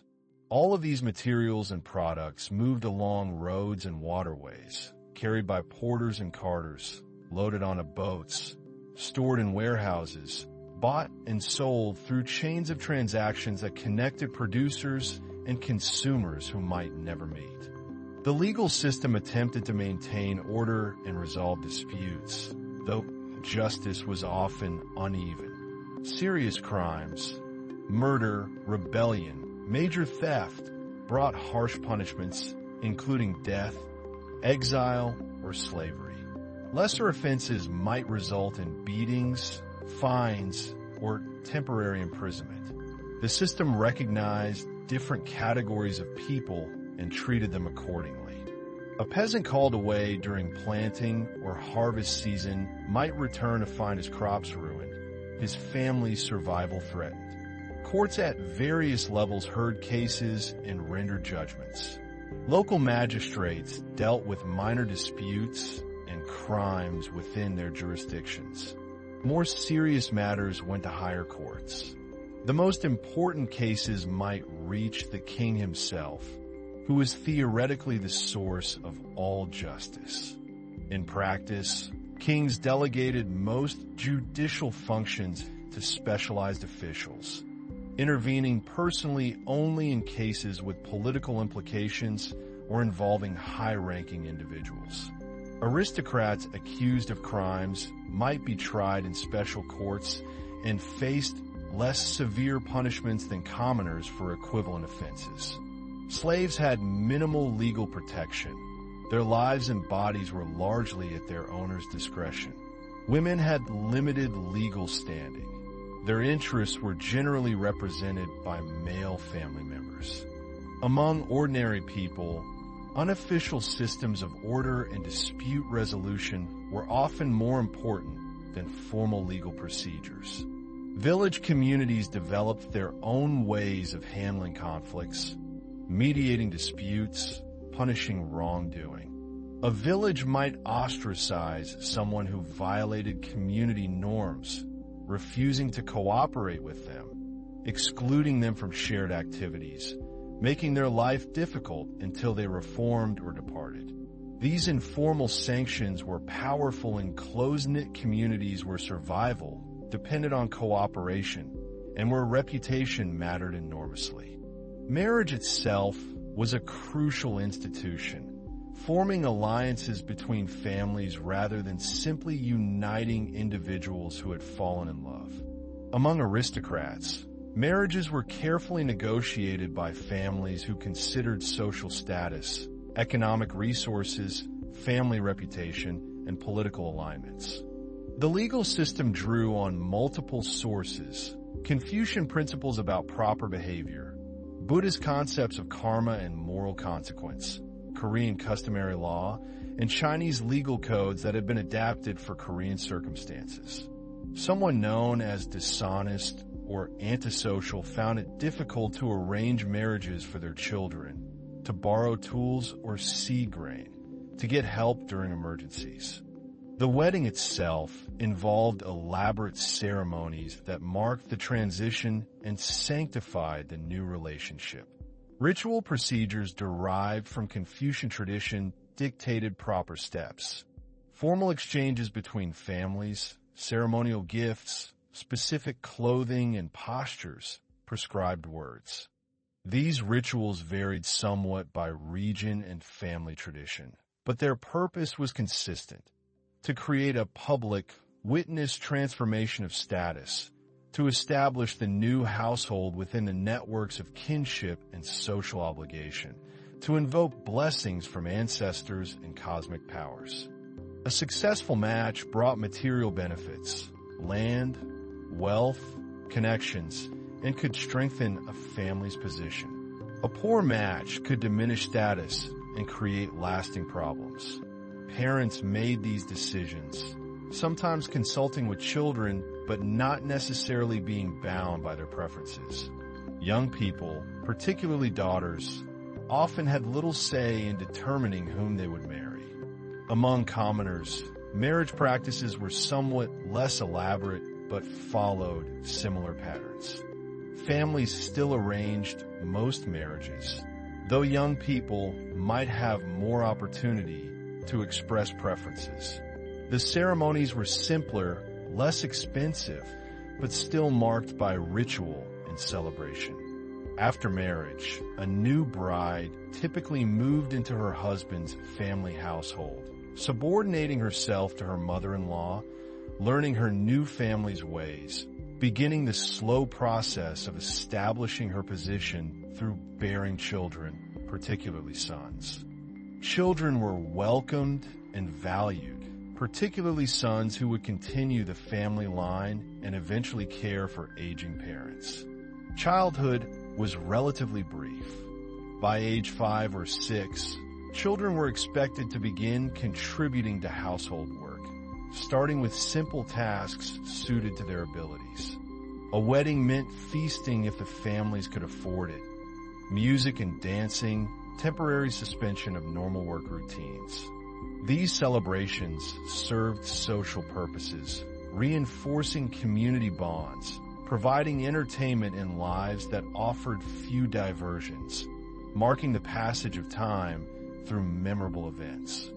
Death, the inevitable end of all these lives, was marked by ceremonies that reflected both Buddhist and Confucian influences. Buddhist funerals included prayers and rituals intended to help the deceased navigate the afterlife, to influence their rebirth into favorable circumstances. Monks chanted sutras, burned incense, offered food to spirits.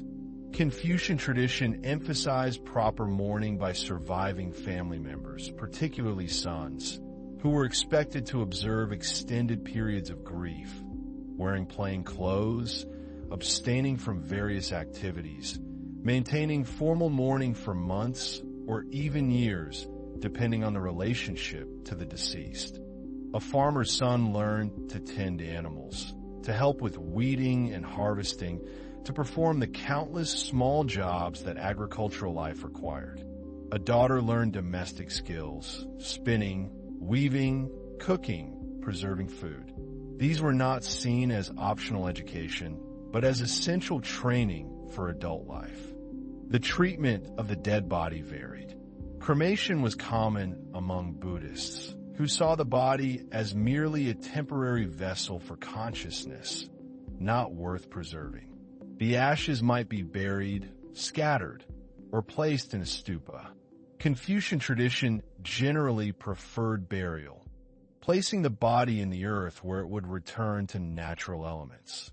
These mourning practices were not merely emotional expression, but social obligations, ways of demonstrating proper filial devotion, of maintaining family honor.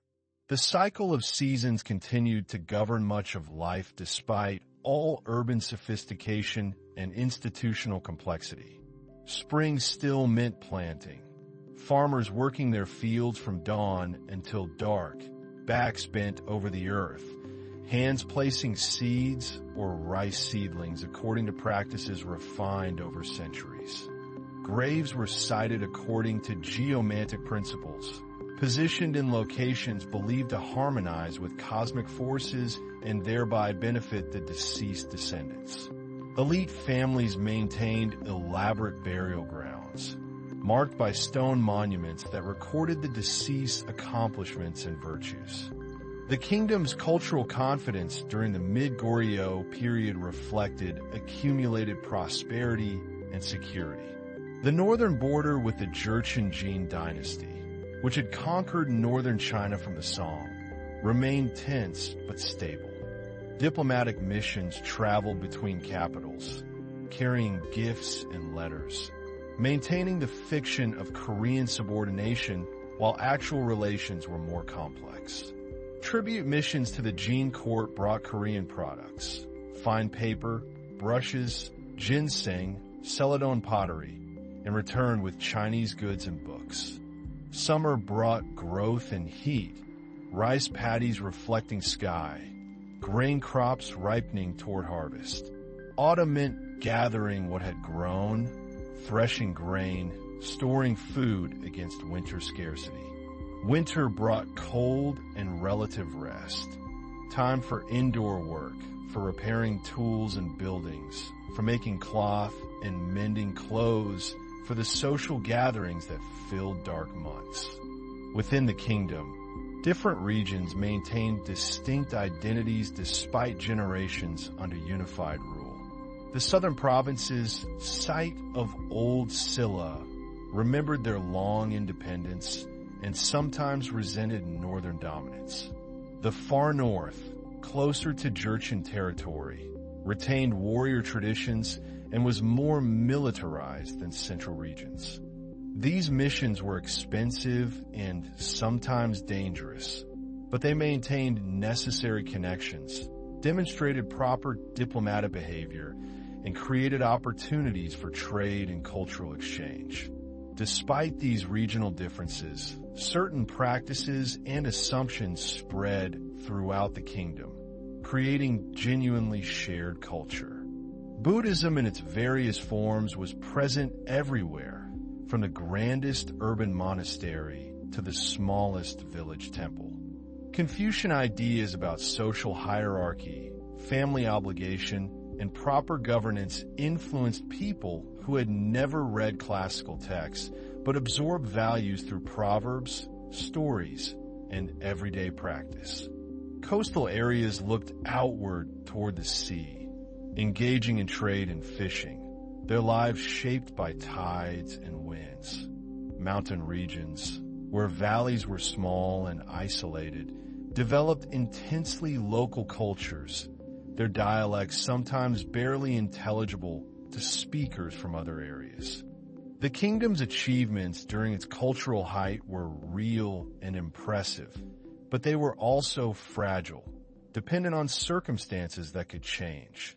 The prosperity relied on agricultural production that good weather and peace supported, but that drought, flood, or warfare could devastate.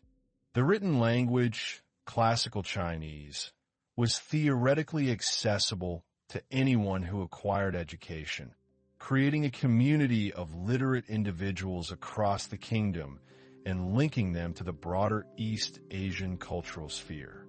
Yet for those living in the height of Goryeo civilization, during the prosperous middle period, the present seemed solid, the achievement secure. The celadon potters perfected their glazes, the printers carved their blocks, the scholars debated philosophical questions in garden pavilions, the monks pursued awakening in their meditation halls. The markets bustled, the farmers planted and harvested, the artisans worked at their crafts. This was a civilization that had found its rhythm, that knew what it valued, that could look with some confidence toward the future, not knowing that storm clouds were gathering beyond the northern horizon, that the Mongol Empire was emerging in the steppes, that the comfortable assumptions of the present would soon face devastating challenges. The peaceful rhythms of Goryeo life, those comfortable patterns established over centuries, began to encounter tremors from the north in the early 13th century. At first, these were distant disturbances, reports brought by traders and refugees from lands beyond the northern frontier.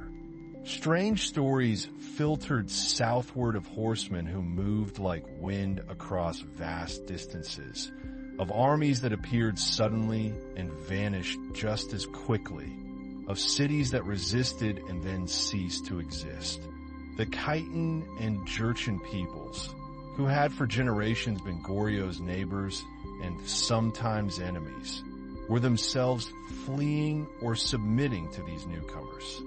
The cultural flowering depended on surplus resources that allowed people to pursue activities beyond basic survival. The political stability rested on functioning institutions and reasonable competence among rulers and officials. None of these conditions was guaranteed to continue, but those troubles still lay ahead, beyond the peaceful midday of Goryeo's prosperity. Gaesong, officials recorded these reports with growing unease. The Mongols had destroyed the Jin dynasty that ruled northern China, that same Jurchen state which had troubled Goryeo in earlier generations. They had swept across Central Asia, reaching lands so distant that their names were barely known in Korea. The speed and scale of these conquests seemed scarcely believable, yet the refugees kept coming, and the reports kept arriving. Still, the Mongol homeland was far away, separated from Goryeo by other territories. Perhaps the storm would blow itself out before reaching the peninsula. The first Mongol envoys arrived in Goryeo in the early 13th century, making demands that were not quite requests, suggesting relationships that were not quite partnerships. The Korean court responded with the careful diplomacy it had practiced for generations, sending gifts, offering tribute, seeking to establish the formal frameworks that governed relations between states.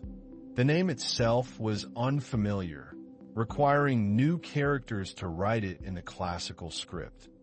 Mongol. Perhaps accommodations could be reached, tributes paid, the traditional diplomatic methods employed that had kept the kingdom safe for centuries. But beginning in the early 1230s, the Mongol armies came south in earnest. They crossed into Goryeo territory with a force that transformed the landscape it touched.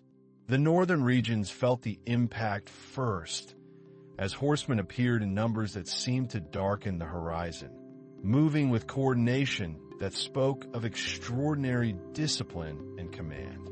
Korean forces met them in several engagements and discovered that traditional defensive strategies, effective against earlier invaders, proved inadequate against this new enemy. The Mongol composite bow could shoot farther than Korean weapons. Their cavalry could maneuver with speed that foot soldiers could not match. The court in Joseon faced a decision that would shape the kingdom's future for generations. Some officials argued for continued resistance on the mainland, for gathering forces and defending the traditional heartland. Others proposed a strategy that seemed radical but had ancient precedent. Korea was a peninsula, its western and southern coasts dotted with islands, protected by waters that horses could not cross. The Mongols, for all their fearsome skill on land, had not demonstrated naval power. For a brief time, this seemed to work. Embassies traveled back and forth. The Mongols were preoccupied with their conquests in China and the West. Goryeo might yet escape direct confrontation through skilled negotiation and timely submission. Their siege techniques, learned from Chinese engineers and craftsmen from various lands, could reduce fortifications that had seemed impregnable. In the early 1230s, the court made its decision. The king and his officials, along with essential government functions, Ganghwa Island, a relatively large island just off the western coast near the mouth of the Han River. The island was close enough to the mainland to maintain communications and supply lines, yet separated by tidal waters that would prevent Mongol cavalry from simply riding across. Fortifications were constructed or strengthened. Government buildings were erected. If the court moved to an island, if the government relocated to a place the invaders could not easily reach, resistance could continue indefinitely while the Mongols exhausted themselves against an enemy they could not quite grasp. This decision preserved the court and maintained the formal continuity of the state, but it also meant abandoning the civilian population of the mainland to face the invaders largely without protection.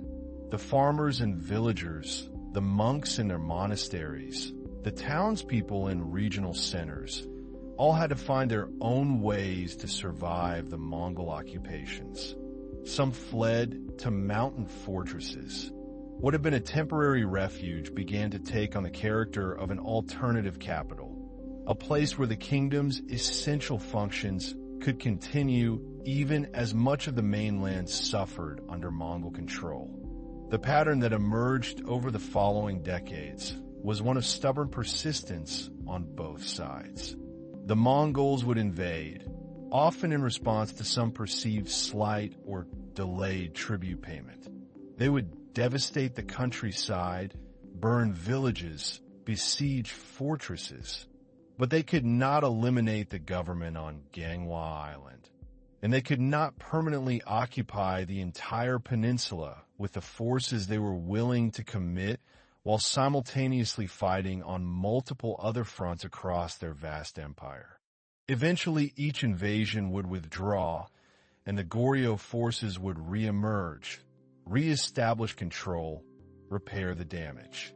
Multiple major Mongol invasions occurred over approximately 3 decades, each bringing destruction but none achieving complete conquest.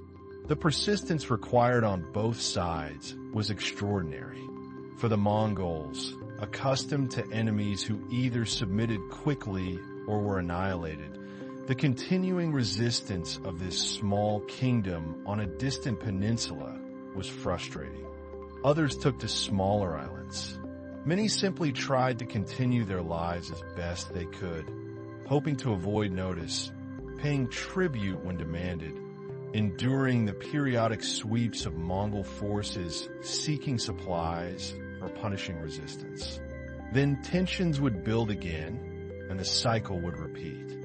During these decades of conflict and crisis, one of Goryeo's most remarkable cultural achievements was undertaken. Faced with repeated invasions and the very real possibility of the kingdom's destruction, the court and religious leaders decided to recreate the entire Buddhist canon, the Tripitaka, in woodblock form. This was not the first time such a project had been attempted.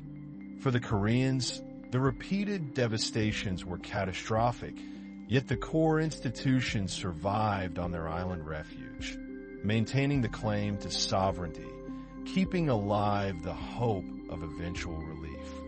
The work began on Ganghwa Island in the mid-13th century and would continue for many years. The scale of the undertaking is difficult to grasp.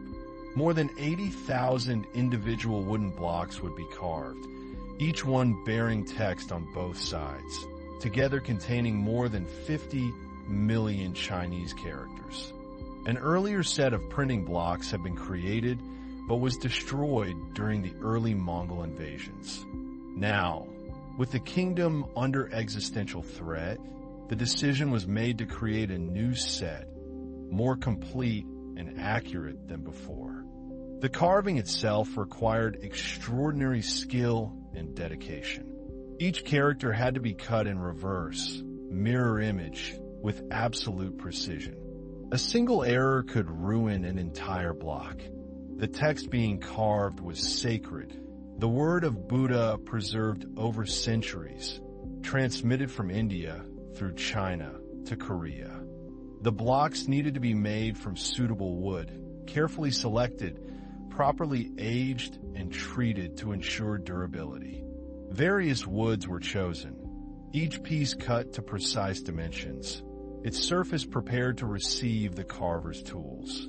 Teams of carvers worked in workshops where the light was carefully controlled, where tools were maintained with meticulous care, where the rhythm of cutting became a kind of meditation. The sound of mallet on chisel, the curls of wood falling away to reveal text, the checking and rechecking of each completed block against the original manuscripts. The carvers approached their work with reverent attention, understanding that they were creating not just a cultural treasure, but a spiritual offering, a merit-making activity that might help protect the kingdom from the catastrophes it faced.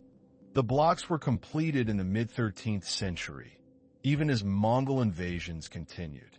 They were stored in specially designed buildings, protected from moisture and fire, representing an investment of resources and human effort that seems almost impossible given the circumstances of their creation. Monks and scholars supervised the work, ensuring accuracy, comparing different versions of text to establish the most reliable readings.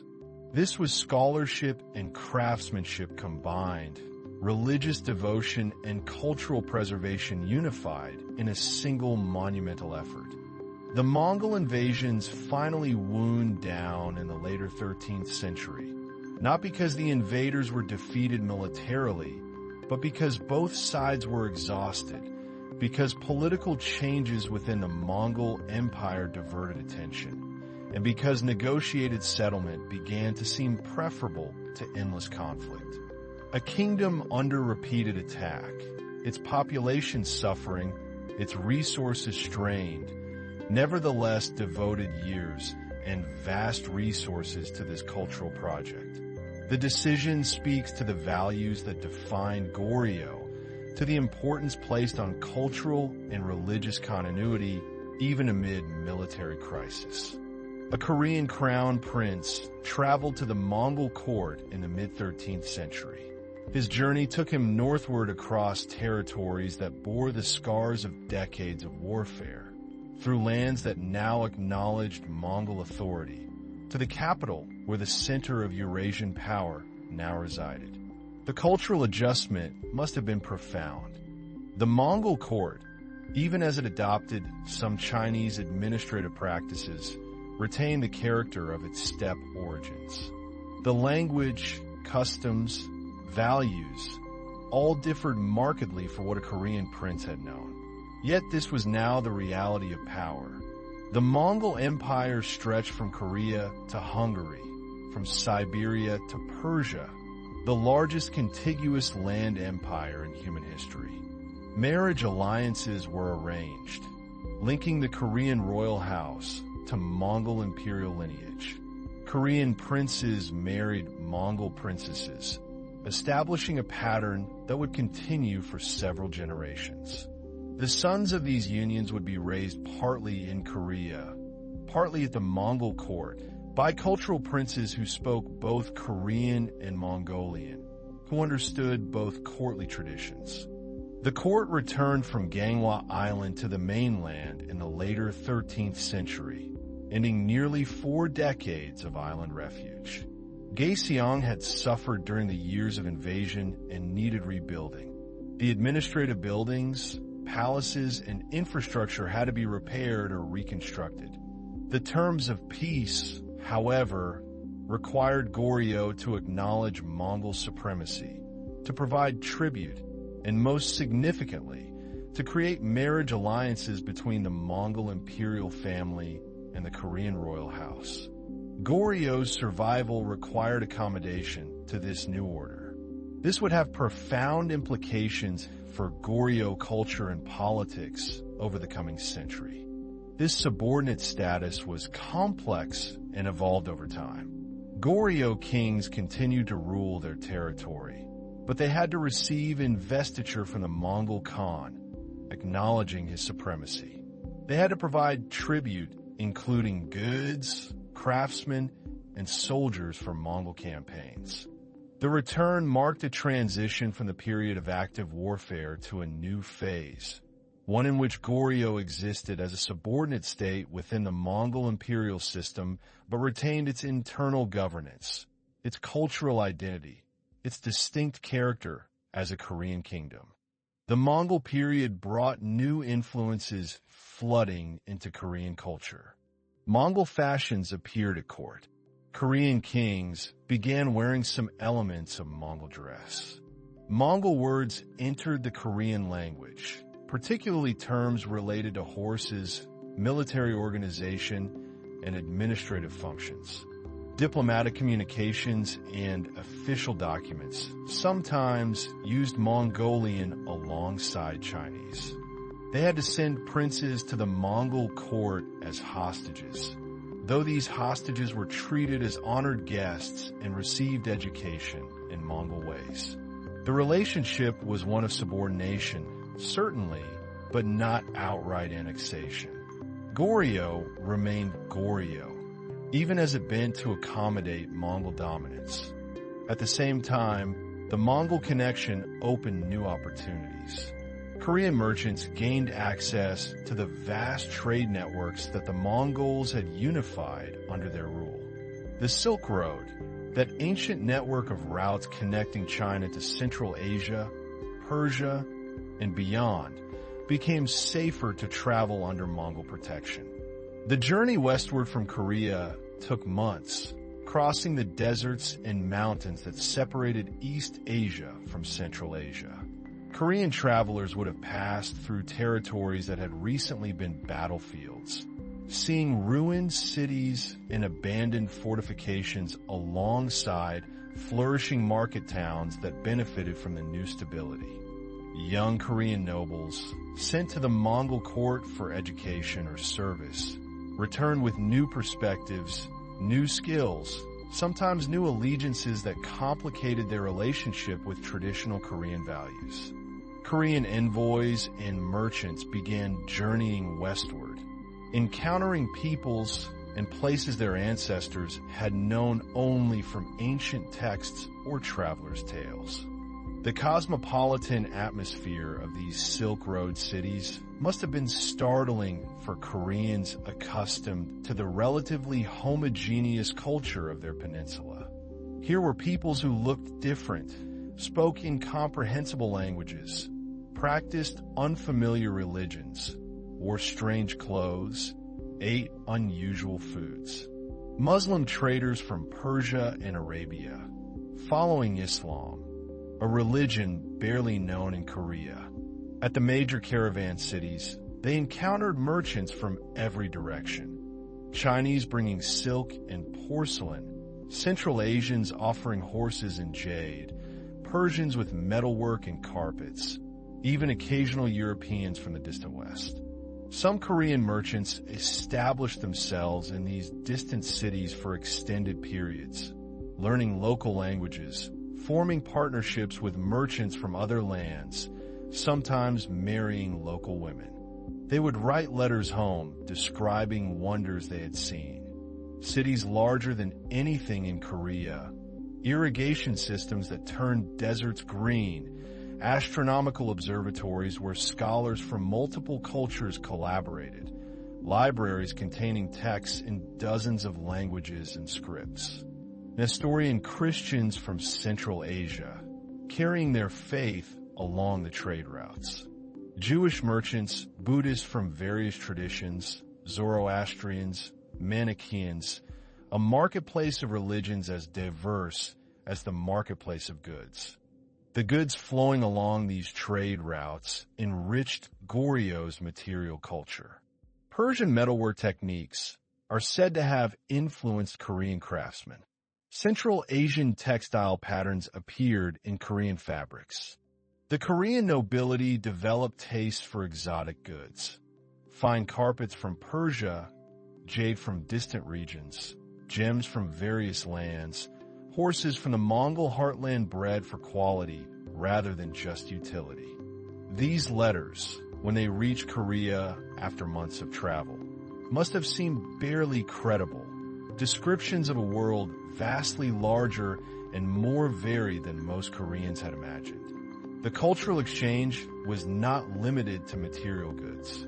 Ideas, technologies, and artistic traditions also traveled the routes. Astronomical knowledge developed in various lands made its way to Korea.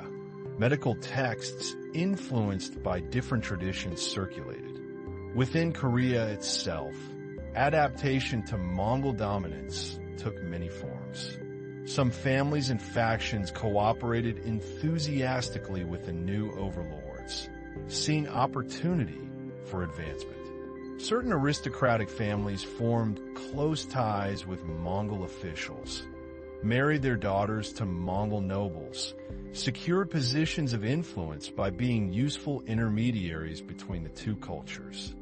These luxuries were expensive, but the Mongol peace had created prosperity for those connected to the new networks, and Korean nobles with connections to the Mongol court found themselves with resources to indulge such tastes. Artistic motifs from distant regions appeared in Korean paintings, adapted to local aesthetic preferences, but showing clear foreign influence.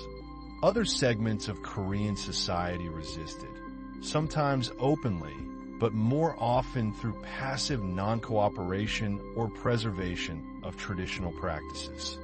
Buddhist monasteries in remote mountains maintained their routines with minimal acknowledgement of Mongol authority. Confucian scholars continued teaching classical Chinese texts, preserving intellectual traditions that predated Mongol rule and would, they hoped, outlasted. These families prospered, acquiring land and wealth, gaining prominence at court. Their success aroused resentment among more traditional aristocrats who saw such collaboration as betrayal of Korean independence.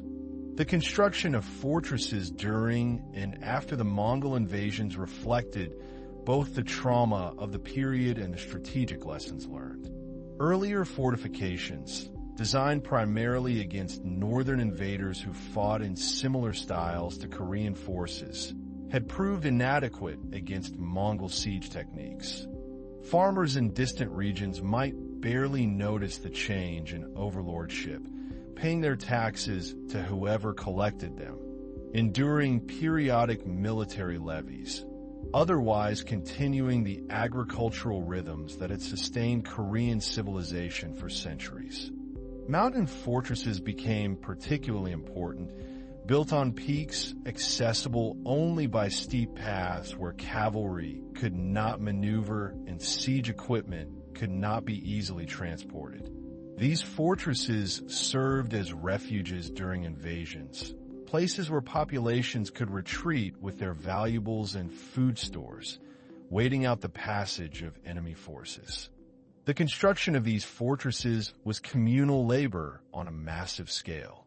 Stone had to be quarried and hauled up mountain paths, timber cut and shaped for gates and buildings, mortar mixed and applied. Local populations provided labor, working under the direction of military engineers and stonemasons who understood fortress design. New fortresses needed to be positioned in locations difficult for cavalry to reach, built with walls that could withstand both direct assault and siege engines, provisioned to endure long blockades. The largest could shelter thousands of people, with wells or springs providing water, storage buildings holding grain and other supplies, armories containing weapons for the defenders. The fortresses also became social spaces, places where military garrisons lived year-round, where monasteries were sometimes established, where markets emerged to serve the garrison and surrounding population. Walking through one of these fortress complexes, you would have encountered a vertical community arranged on terraces cut into the mountainside. The lowest levels might have workshops where craftsmen made weapons and tools. Higher up would be barracks for soldiers, storehouses for supplies, administrative buildings where officers planned and kept records. The work was backbreaking, dangerous, taking years to complete major installations. But the memory of defenseless villages being destroyed motivated the effort. These walls represented security, the possibility of survival when invasion came again. The view from these mountain fortresses was spectacular, looking out over the valleys and plains below, across forested ridges to distant mountains. Sentries keeping watch could see for miles, spotting approaching travelers or armies while they were still hours away. Near the summit, often occupying the most defensible position, would be the commander's residence and perhaps a temple where monks prayed for the protection of the fortress and all within it. The artistic traditions of Goryeo adapted and evolved during the Mongol period, absorbing new influences while maintaining distinctive Korean characteristics. Celadon pottery, already renowned in the pre-Mongol period, continued to be produced, though the disruptions of war and changes in patronage affected both quality and style. In peacetime, garrison duty in such places must have been tedious, days passing in routine patrols and maintenance tasks, relieved by occasional supply caravans bringing news from the valleys below. In wartime, these fortresses became islands of resistance, their defenders watching enemy forces pass below, sometimes sallying forth for raids, always ready to retreat behind their walls when pursued. Buddhist art flourished in some ways during this period, partly because the creation of religious art was seen as merit-making activity that could protect against misfortune. Temples commissioned new statues of Buddhas and Bodhisattvas, painted murals depicting Buddhist cosmology and narratives from sutras, cast bronze bells whose sound would purify the spiritual atmosphere. Some pieces from this period show what appear to be Mongol influences in their decoration, incorporating motifs that may have been popular at the imperial court. Others seem deliberately conservative, as if asserting Korean identity through adherence to traditional forms. Some of the finest Buddhist paintings from the Goryeo period are believed to date to these decades, hanging scrolls depicting Buddhas and Bodhisattvas with extraordinary grace and refinement. The colors were rich, made from mineral and vegetable pigments that required laborious preparation. Gold leaf might be applied to highlight halos and decorative elements. The artisans who created these works drew on centuries of Korean Buddhist artistic tradition while also incorporating elements from Mongol-ruled China, where Tibetan Buddhist influences were said to be growing stronger under imperial patronage. Literati painting also developed during this period, practiced by scholar officials who painted as cultivated amateurs rather than professional artisans. These men, educated in Chinese classical literature and philosophy, used painting as a form of personal expression and as a social activity shared with friends. Their subjects were often landscapes, simplified and stylized rather than topographically accurate, meant to convey emotional and philosophical content rather than visual documentation. A painting might show a solitary mountain peak rising through mist, a few pine trees clinging to rocky outcrops, perhaps a tiny hut where a hermit contemplates nature. The faces of the holy figures displayed serene compassion, their bodies positioned in formal poses defined by centuries of iconographic tradition, their garments flowing in elegant folds. These paintings were created for temple halls, where they would be displayed during ceremonies, objects of devotion, and aesthetic contemplation. These scholar painters would gather for cultural occasions, composing poems and painting pictures in one another's company, drinking wine and discussing philosophy and current affairs. Their gatherings were exercises in aesthetic refinement and intellectual community, ways of affirming shared values and cultural identity. Such images carried meanings understood by the educated elite. The nobility of the pine enduring harsh conditions, the spiritual value of withdrawal from worldly affairs, the harmony of living simply in accord with natural principles. Music and performance arts also evolved during the Mongol period, with court music said to have incorporated some Mongol instruments and melodies while maintaining traditional Korean forms. Ajang, a bowed zither, and various drums and flutes continued to be played in court ceremonies and ritual performances.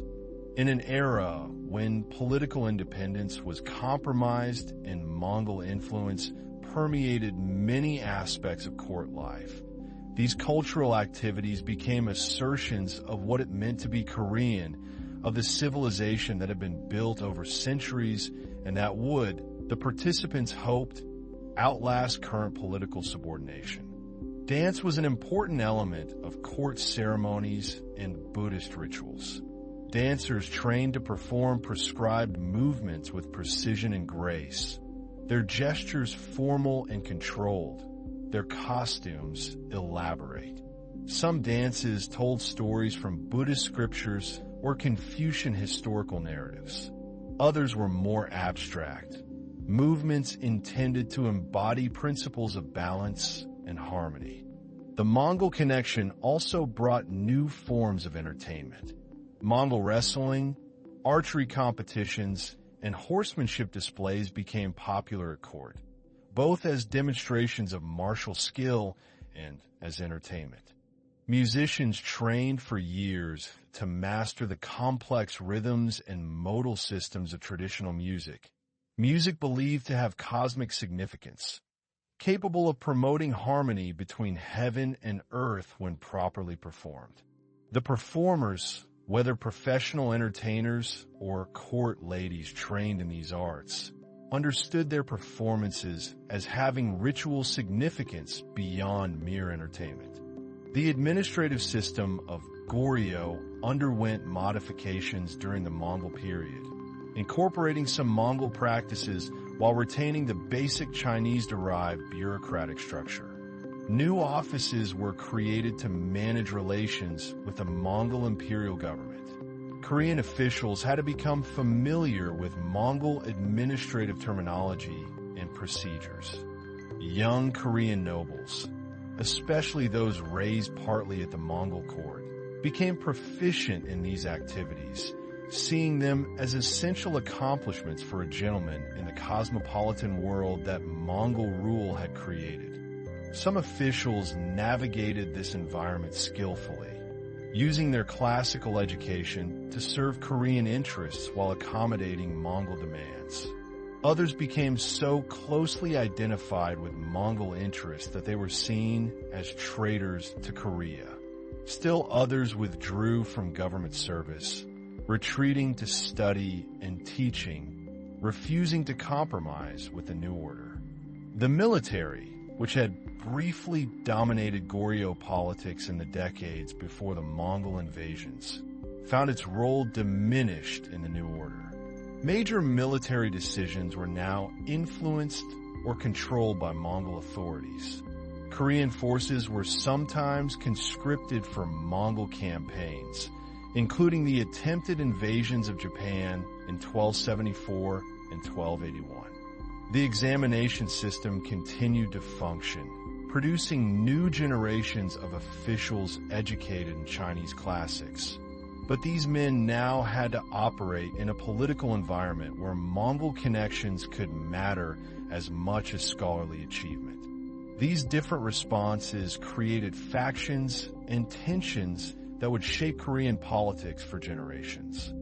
The agricultural base of society continued despite all the political upheavals, because the fundamental reality remained that the population needed to eat and that food came from farming. The rice paddies in the southern regions, the dry fields on hillsides, and in northern areas all had to be worked year after year.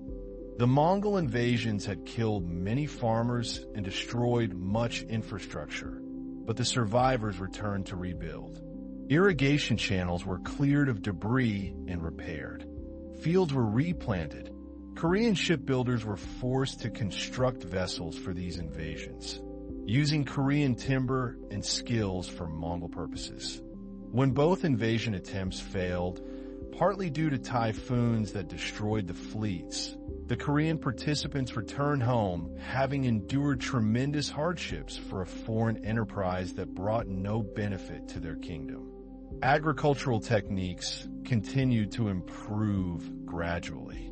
Better varieties of rice were said to have been introduced from China. New irrigation methods spread through observation and communication between farming communities. The government, when it had resources, promoted agricultural development by distributing seed, maintaining irrigation systems, and keeping granaries for famine relief. Villages were reconstructed, often in the same locations, because the relationship between water, soil, and shelter that had made those locations suitable for settlement persisted despite human catastrophes. The farming villages, home to most of Korea's population, had their own rhythms and customs that continued regardless of who ruled in the capital. The village elders who settled disputes, organized cooperative labor for major tasks, and maintained local shrines to ancestors and spirits, all carried on their roles. This was enlightened self-interest as much as benevolence. The government depended on agricultural taxes and could not collect from starving farmers. Keeping the agricultural base productive was essential to the state's survival. Within the villages, life was structured around family and kinship. Extended families often lived in compounds, multiple generations and collateral relatives sharing space, pooling labor, supporting one another through difficulties.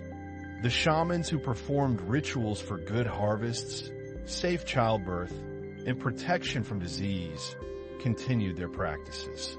The village festivals that marked the agricultural calendar, celebrating planting and harvest, provided community solidarity and moments of joy in lives otherwise filled with hard labor. Women's lives in Goryeo during the Mongol period varied greatly depending on social class. Elite women lived in relative seclusion, their lives centered on the domestic sphere of the family compound. They managed households, supervised servants, raised children, and maintained family shrines. Family hierarchies were clear, with senior males holding formal authority, though the actual dynamics could be complex, with senior women wielding informal influence and younger generation capable of subtle resistance to unreasonable demands. Common women worked alongside men in the fields, their labor essential to family survival.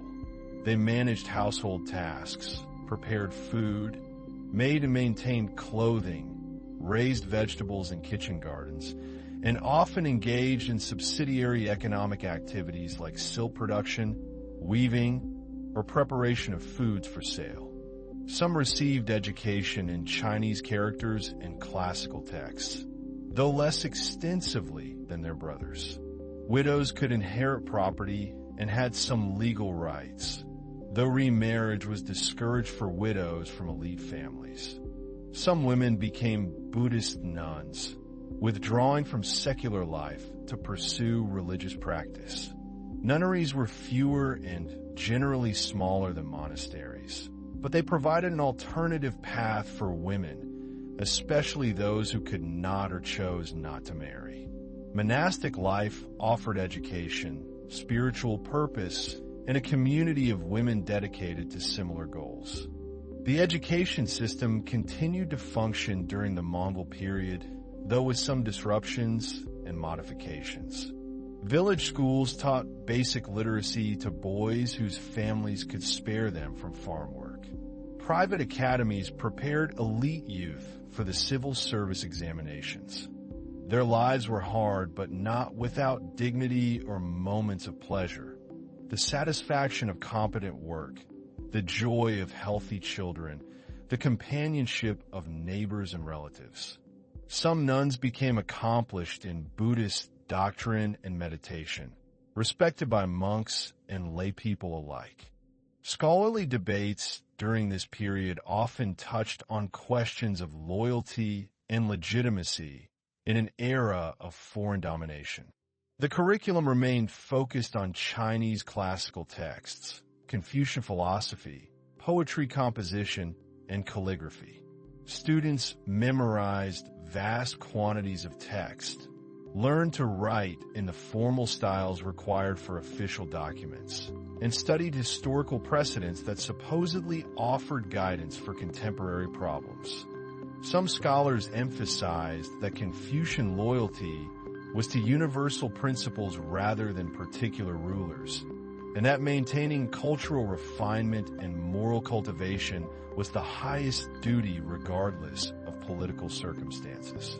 This position justified withdrawal from political engagement, focusing instead on teaching, study, and personal moral development. How should a Confucian gentleman serve his state when that state was subordinate to a foreign empire? What did proper loyalty require? Could one serve Mongol interests without betraying Korean values? These questions had no easy answers, and different scholars reached different conclusions, creating intellectual factions that influence political alignments. The book production industry, already sophisticated before the Mongol invasions, recovered and expanded during the Mongol period. The woodblock printing technology that had created the Tripitaka was also applied to secular texts. Confucian classics, historical works, collections of poetry, medical texts, all were printed in increasing numbers. Other scholars argued that practical service was necessary, that the kingdom needed competent officials even under foreign domination, and that refusing service was selfish abdication of responsibility. These different positions created tensions that would persist throughout the Mongol period. Private libraries became markers of elite status and scholarly seriousness. A gentleman's study would have shelves lined with printed books, carefully stored in protective wrapping to guard against moisture and insects. Calligraphy tools, ink stones, brushes, and paper would be arranged on the desk, ready for use. These studies were refuges from the political world, spaces dedicated to cultivation of the self through reading, writing, and contemplation. The scholar would rise early, perhaps meditate or practice calligraphy while the mind was fresh, then turn to reading texts that required concentrated attention. Books remained expensive, each woodblock representing significant labor, but they were far more available than when texts could only be reproduced by hand copying. The room would be simply but elegantly furnished, perhaps with a low writing table, cushions for sitting, a window looking onto a garden where one could contemplate nature while pondering difficult passages in classical texts. The architectural developments during the Mongol period reflected both disruption and adaptation. Much had been destroyed during the invasions and needed rebuilding. Some reconstruction followed traditional Korean styles, deliberately maintaining continuity with the past. Later in the day, He might compose poetry or copy passages from admired works, perfecting his calligraphic technique while absorbing the meaning of the texts. Students might visit for instruction, friends might call for conversation, but the fundamental orientation was towards solitary engagement with the written tradition. Buddhist temples rebuilt during this period often maintained traditional Korean architectural forms. The gentle curves of the roofs, the bracket systems supporting wide eaves, the use of wood as the primary structural material. Other buildings, especially those associated with the court or with officials who had close Mongol connections, are said to have incorporated Mongol architectural elements. These might be subtle, matters of decorative detail or roof styles, or more pronounced, entire buildings designed in styles influenced by Mongol preferences. Garden design continued to be important in elite residences and temples. Korean gardens of this period emphasized natural forms arranged to create harmonious compositions. Rocks, water, carefully selected plants, all would be positioned to create scenes that looked natural but were actually carefully constructed. But the paintings and sculptures within might show influences from the Tibetan Buddhist traditions favored at the Mongol court, creating interesting combinations of Korean architectural form and hybrid artistic content. The persistence of Korean identity through the Mongol period was remarkable, achieved through conscious cultural preservation and through the simple continuation of daily practices that embodied Korean ways of life. Language remained distinctly Korean, even as Mongol loanwords were absorbed and classical Chinese remained the written medium for formal communication. A garden might include a pond with lotus flowers, rocks arranged to suggest mountains, paths that wound to reveal different views, pavilions placed to offer vantage points for contemplation. These gardens were outdoor rooms, spaces for walking meditation, poetry composition, or entertaining guests. The family rituals that marked life transitions, births, coming-of-age ceremonies, marriages, funerals, all continued in Korean forms shaped by Buddhist and Confucian influences, but specific to Korean culture. These rituals, performed in countless families across the generations, transmitted values and identity even when formal institutions were compromised. Clothing styles, though influenced by Mongol fashion at court, remained distinctly Korean for most of the population. Food preparation followed Korean methods, using ingredients and flavors that defined a Korean palate distinct from Chinese or Mongol cuisines. Resistance to Mongol domination took many forms beyond armed rebellion. Cultural preservation was itself a form of resistance, an assertion that Korean identity would persist regardless of political circumstances. Scholars who continued teaching Confucian texts, monks who maintained Korean Buddhist traditions, craftsmen who produced celadon in traditional styles, all were preserving and transmitting Korean culture through a difficult period.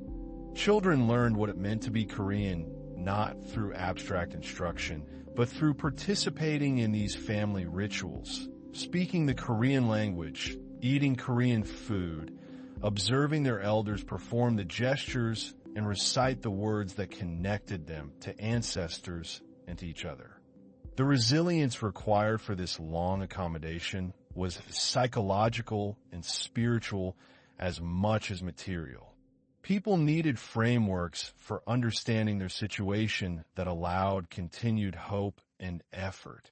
Buddhism offered such frameworks, teaching that the current conditions were impermanent, the result of karma from past actions, but not fixed for all time. Their work might not have seemed heroic in the moment, just the continuation of their vocations, but collectively these efforts maintained cultural continuity that would outlast Mongol dominance. As the Mongol period extended through the late 13th and into the 14th century, the relationship between Korea and the Mongol Empire evolved. The initial trauma of conquest gave way to routinized subordination. New generations were born who had never known an independent Korea, for whom Mongol overlordship was simply how things were. Confucian traditions emphasized moral cultivation and proper conduct regardless of circumstances, suggesting that maintaining one's humanity and virtue was possible and important even under foreign domination. These philosophical and religious resources helped people endure periods that might otherwise have seemed unbearable.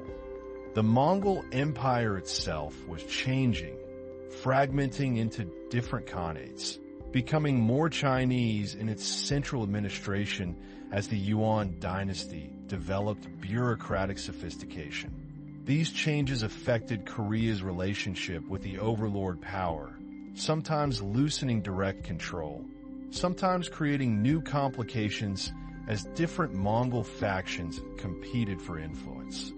The princes who had connections to the Mongol court became kings who governed Korea while maintaining their Mongol relationships. This created unique cultural and political dynamics, with some rulers more oriented toward Mongol interests and others more focused on Korean concerns.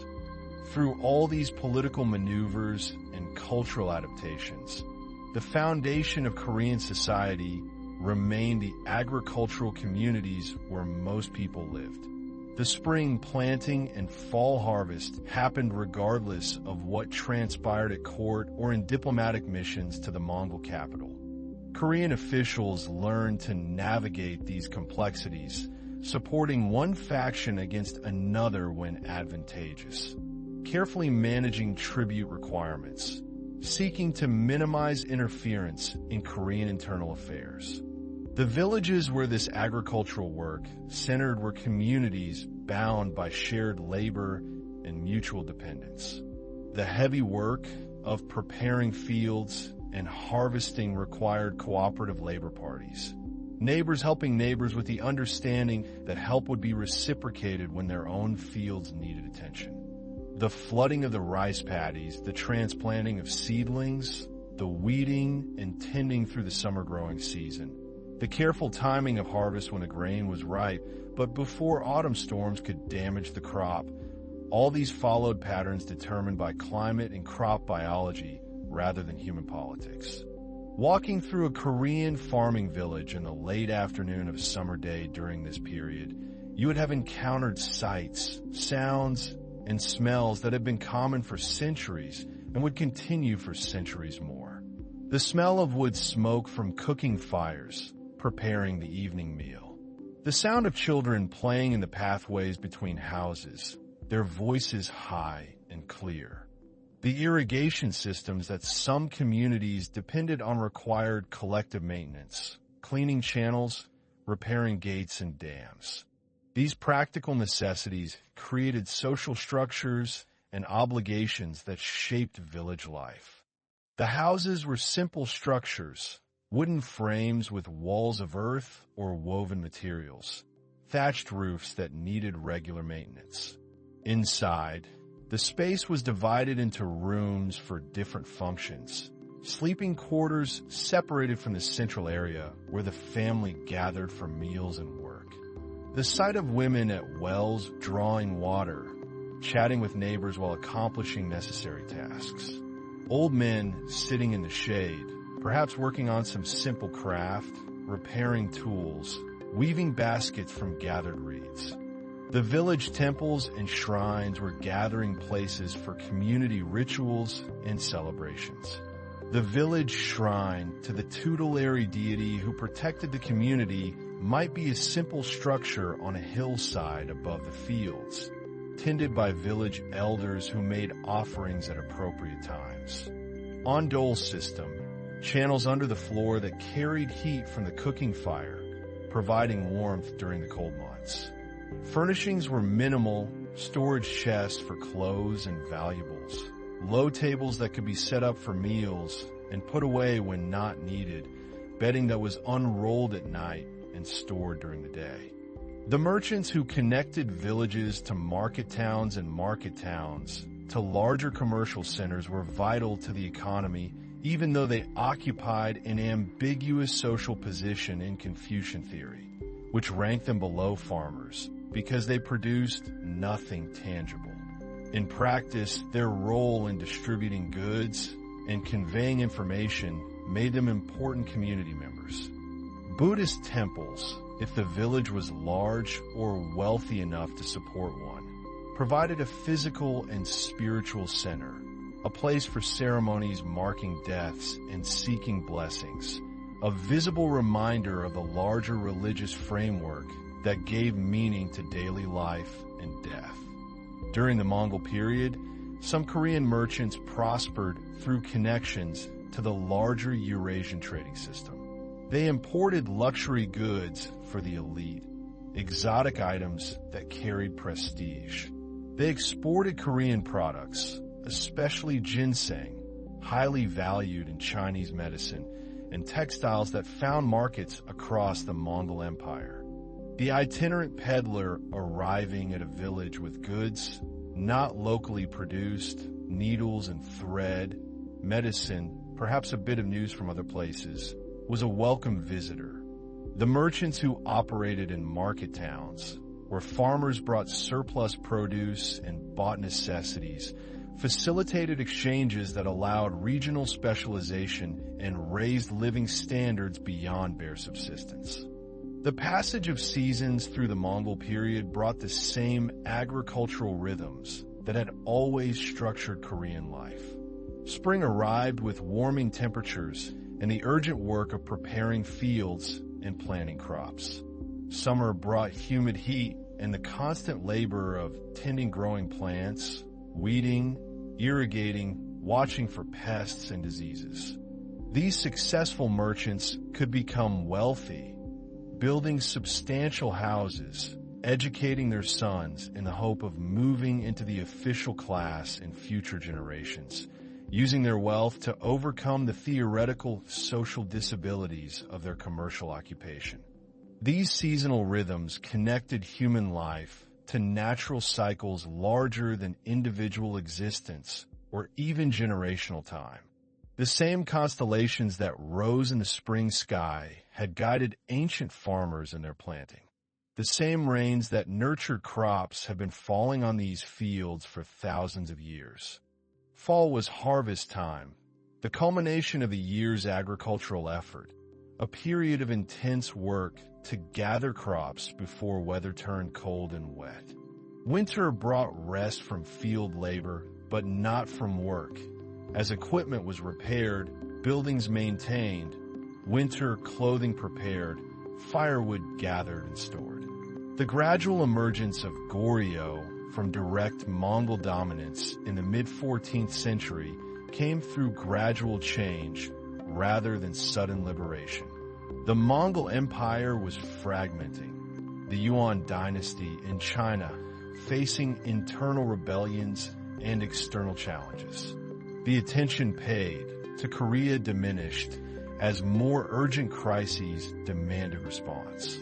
This connection to deep time, to patterns that transcended individual human lives and political events, provided perspective and comfort. Kingdoms might rise and fall, foreign armies might invade and withdraw, but spring would follow winter.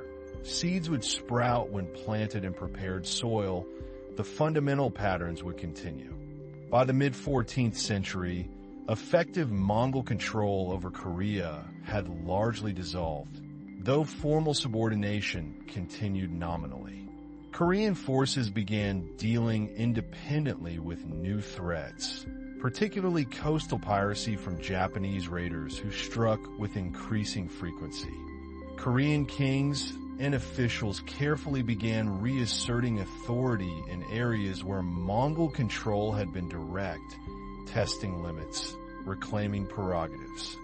This was cautious work, requiring accurate judgment of how much could be attempted without provoking response. The period of Mongol dominance, lasting roughly a century from the first invasions to the effective end of control, had profoundly affected Goryeo. The kingdom had endured, maintaining its identity and core institutions, but it had also changed. New families had risen to prominence through Mongol connections. Cultural influences from across Eurasia had permeated elite society.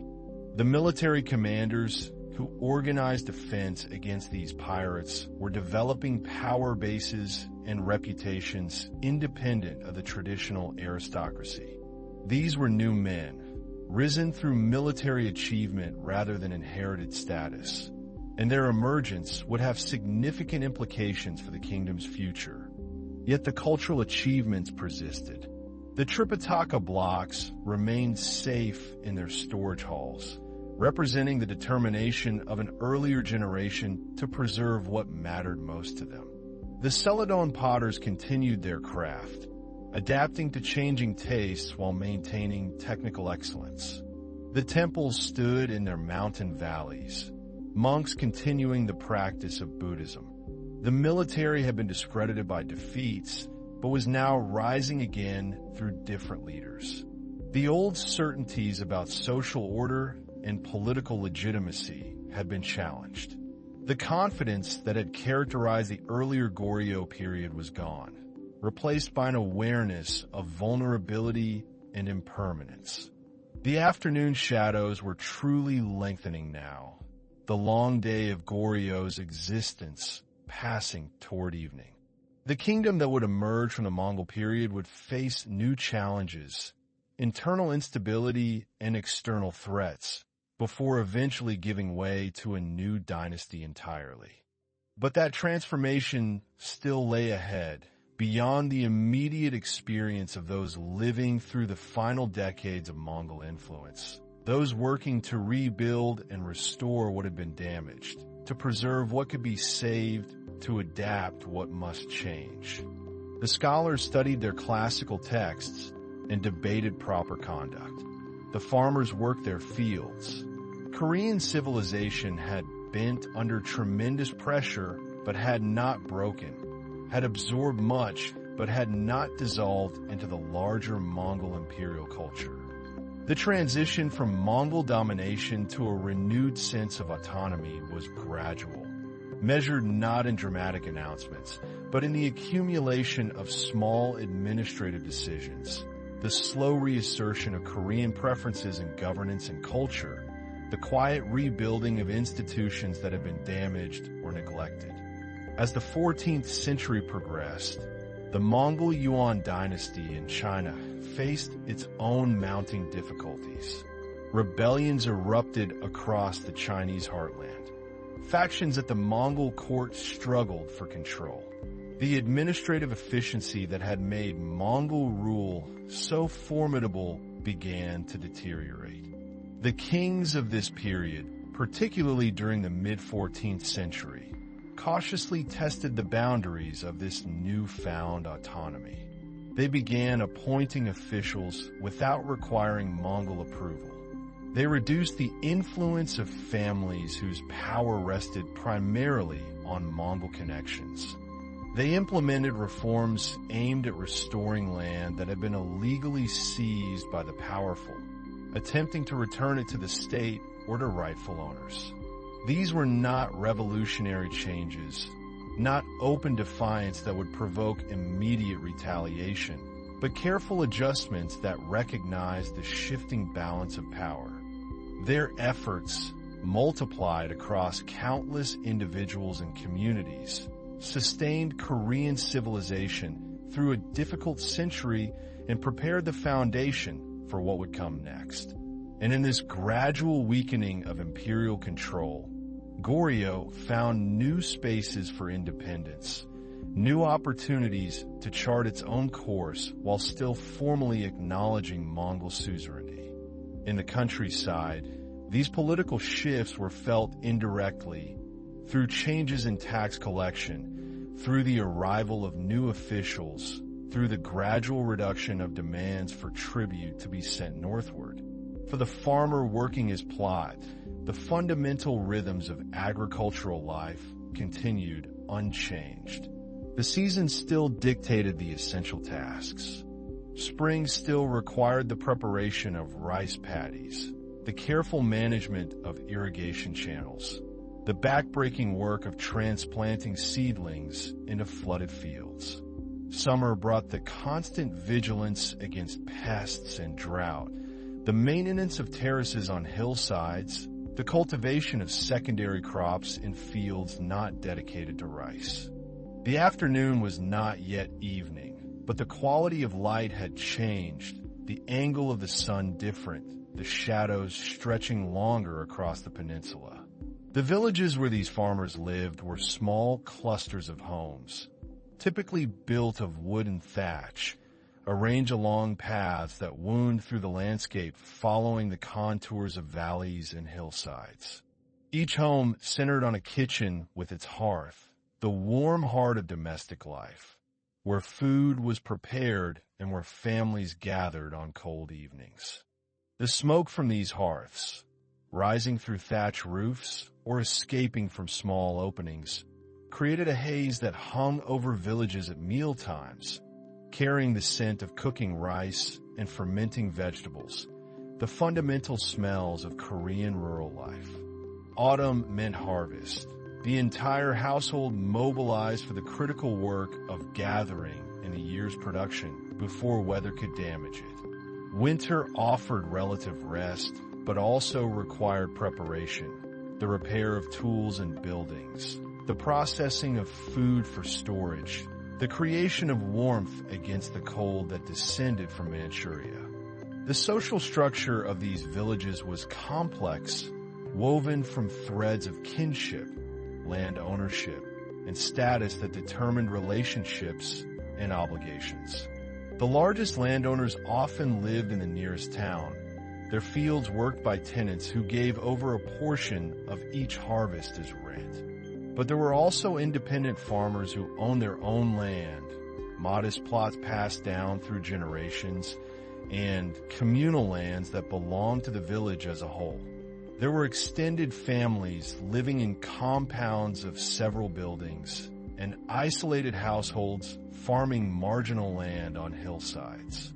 Around each home stretched small gardens where families grew vegetables and herbs, where chickens scratched in the dirt, where children played under the watchful eyes of grandmothers. The Buddhism that had flourished during the earlier Goryeo period remained central to cultural and spiritual life, though its institutional power was beginning to face challenges from a revival of Confucian learning among the educated elite. The temples in their mountain settings continued as centers of religious practice, scholarship, and art. Monks rose before dawn for chanting, their voices carrying through the quiet darkness, marking the transition from night to day with ancient texts recited in rhythms perfected over centuries. They spent their days in study, in meditation, in the careful copying of scriptures, in the maintenance of temple grounds and buildings, in teaching the occasional students who came seeking instruction.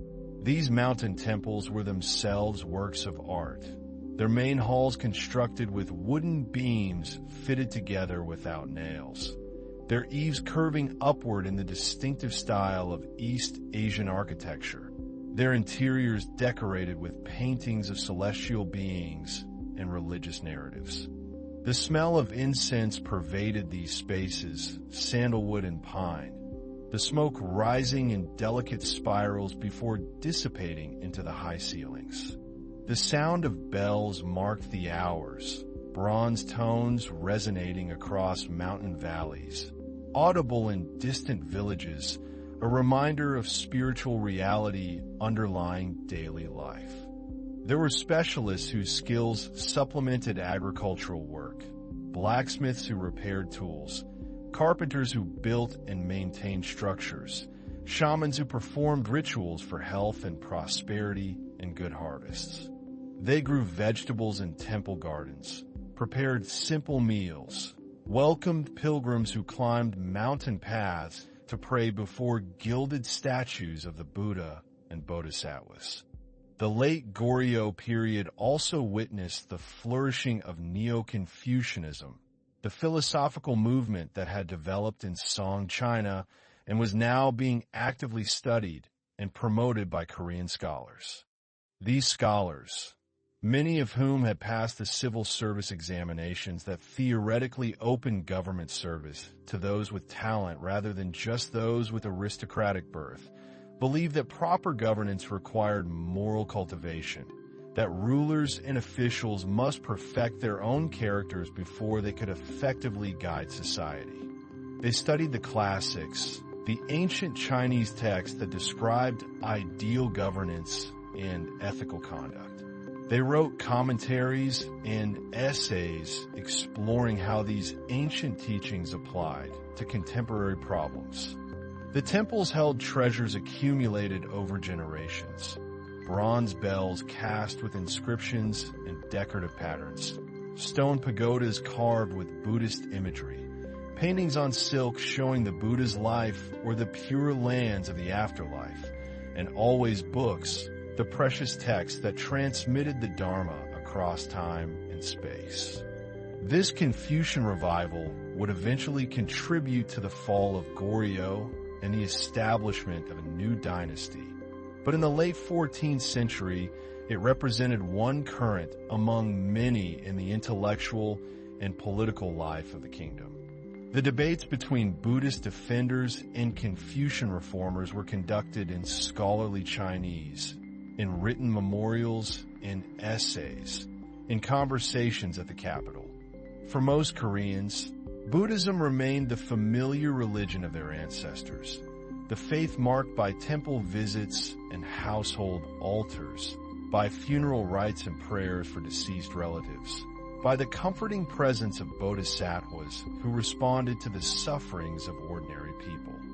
They gathered in private academies to discuss and debate, forming networks of like-minded reformers who believed that Goryeo's problems stemmed from moral failures, from what they saw as corruption of Buddhist institutions, from the power of aristocratic families who placed private interest above public good. In the cities and towns, life continued with its characteristic bustle and complexity.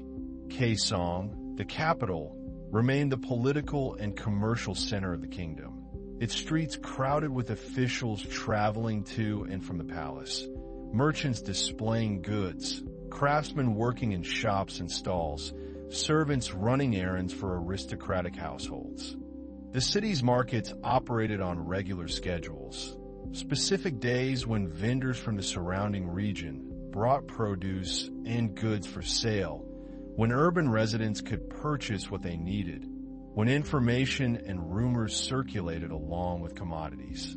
The philosophical debates of the educated elite touched daily life only indirectly through the policies implemented by officials influenced by these ideas, through gradual shifts in the cultural atmosphere.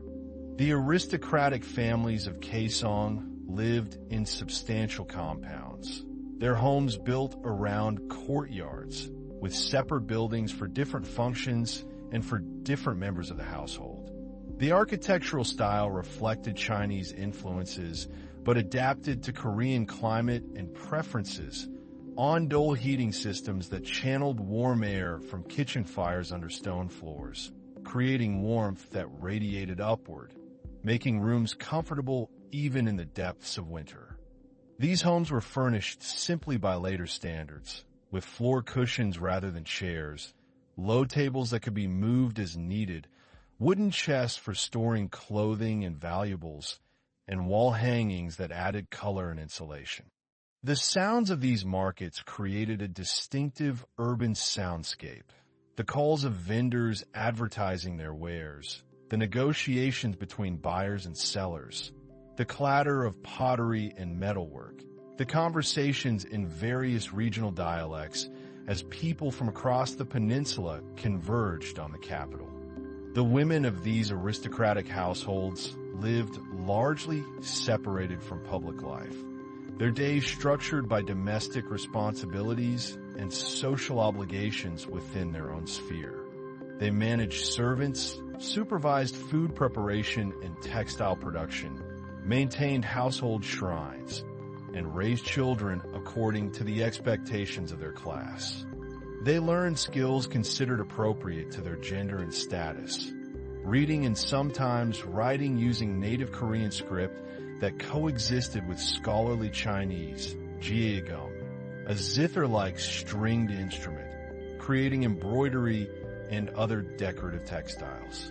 The wealthy displayed their status through the quality of materials rather than through quantity or elaboration, fine silks rather than coarse hemp, well-crafted pottery rather than rough earthenware, carefully maintained gardens rather than plain courtyards. The clothing of this period reflected both Korean traditions and influences from Mongol and Chinese styles. Men of the upper classes wore robes with full sleeves, gathered trousers, and distinctive hats that indicated their rank and position. Women wore voluminous skirts and short jackets, the colors and fabrics varying by status and occasion. The finest garments were silk, dyed in colors derived from plants and minerals, madder root for reds, indigo for blues, gardenia for yellows. Common people wore simpler versions in hemp or rami, undyed or dyed in basic earth tones. In winter, padded garments provided insulation against the cold, the padding consisting of cotton for the wealthy, plant fibers for others. Their marriages were arranged to strengthen family alliances, and they moved into their husbands' household compounds, maintaining connections with their birth families, but primarily serving the interests of their marital families. Food culture in late Goryeo reflected the agricultural foundations of Korean civilization. Rice was central when available, the preferred grain, but many people subsisted primarily on other grains, particularly barley and millet. The Korean diet was rich in fermented foods. Kimchi, most famously, made from cabbage or radish with salt, garlic, and other seasonings, then allowed to ferment in large earthenware jars, developing complex flavors and preserving vegetables through the winter. Soybean paste provided essential protein and flavoring, as did soy sauce, both created through long fermentation processes that transformed soybeans into fundamental ingredients. Fish, both fresh and preserved through drying or salting, added variety, and on special occasions meat appeared, though was not a daily food for most people. The creation of clothing was labor-intensive, requiring the cultivation of fiber plants or the raising of silkworms, the processing of fibers into thread, the weaving of thread into fabric, the cutting and sewing of garments, and finally the washing and maintenance that extended the useful life of precious textiles. The rhythm of the year was marked not just by agricultural seasons, but by festivals and observances that broke the routine of daily work. The Lunar New Year brought celebrations and rituals, families gathering, ancestors honored, the old year released, and a new welcomed with hope. The spring planting season had its rituals asking for good weather and abundant harvests. Midsummer brought celebrations related to Buddhism and to shamanic traditions. The autumn harvest was marked with Thanksgiving. The winter solstice recognized the year's turning point, the slow return of light and warmth. Meals were communal when possible, family members gathering to share dishes from common bowls, the social dimension of eating as important as the nutritional. As the 14th century moved toward its close, the signs of Goryeo's approaching end became more apparent to those paying attention to political developments. The kingdom faced renewed invasions, this time from peoples emerging in Manchuria as Mongol power contracted, raiders who attacked coastal regions and demanded tribute. Pirates from Japan struck repeatedly at coastal areas, devastating communities and disrupting maritime trade. The internal politics of the court became increasingly factional and unstable. Rival groups of officials maneuvering for advantage, some advocating reform along Confucian lines, others defending traditional Buddhist institutions and aristocratic privileges, still others primarily concerned with personal advancement. These observances were layered with meaning, some derived from ancient Korean traditions, some from Buddhism, some from Chinese cultural influences, all blended into a distinctively Korean pattern of celebration and observance that structured time and created shared cultural identity. But these high political dramas, Joseon in 1392, were distant from the daily experience of most Koreans. The farmers still planted and harvested. The potters still turned clay and tended kilns. The monks still chanted sutras in mountain temples. The merchants still traveled between towns with goods to trade. The weavers still created fabric on wooden looms. The military, which had been so thoroughly discredited in the 13th century, was rising again to prominence through generals like Yi Song-jawai, who successfully fought against both the northern raiders and the Japanese pirates, building reputations and power bases that would soon prove decisive. The cultural achievements of the Goryeo period, accumulated over nearly 5 centuries, represented a remarkable legacy. The celadon ceramics, those pieces that survived and are preserved in museums today, reveal technical and artistic sophistication that amazes viewers centuries later. The soft, gray-green glaze, the elegant forms, the delicate inlaid decoration, all speak to the skill and aesthetic sensibility of craftspeople whose names have been forgotten, but whose work endures.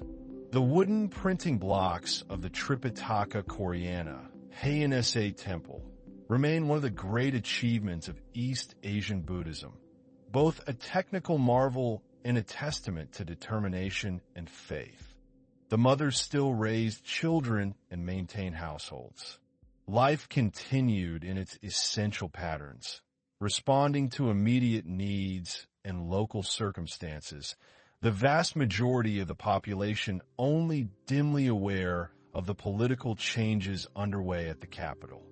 The political structure that Goryeo created, borrowing from Chinese models but adapting them to Korean conditions, established patterns that would continue into the Joseon period. The civil service examination system, even though it never completely displaced aristocratic privilege during Goryeo, established the principle that governance should be based on learning and merit. The administrative divisions of the peninsula, the systems for tax collection and labor mobilization, the legal frameworks, all developed during Goryeo and influenced later dynasties. The historical records, the literary works, the paintings and calligraphy that survived, all contribute to our understanding of this period and demonstrate the intellectual and artistic vitality of Goryeo civilization. Most importantly, perhaps, Goryeo represented the period when Korean identity as such became clearly defined and articulated.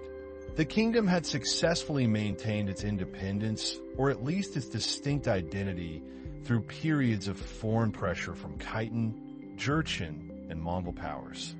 It had created cultural and artistic works that were distinctively Korean even while participating in the broader East Asian cultural sphere. It had developed institutions that served Korean needs and conditions. The relationship between the state and Buddhism, so central during Goryeo, would be dramatically reversed under the Confucian Joseon Dynasty.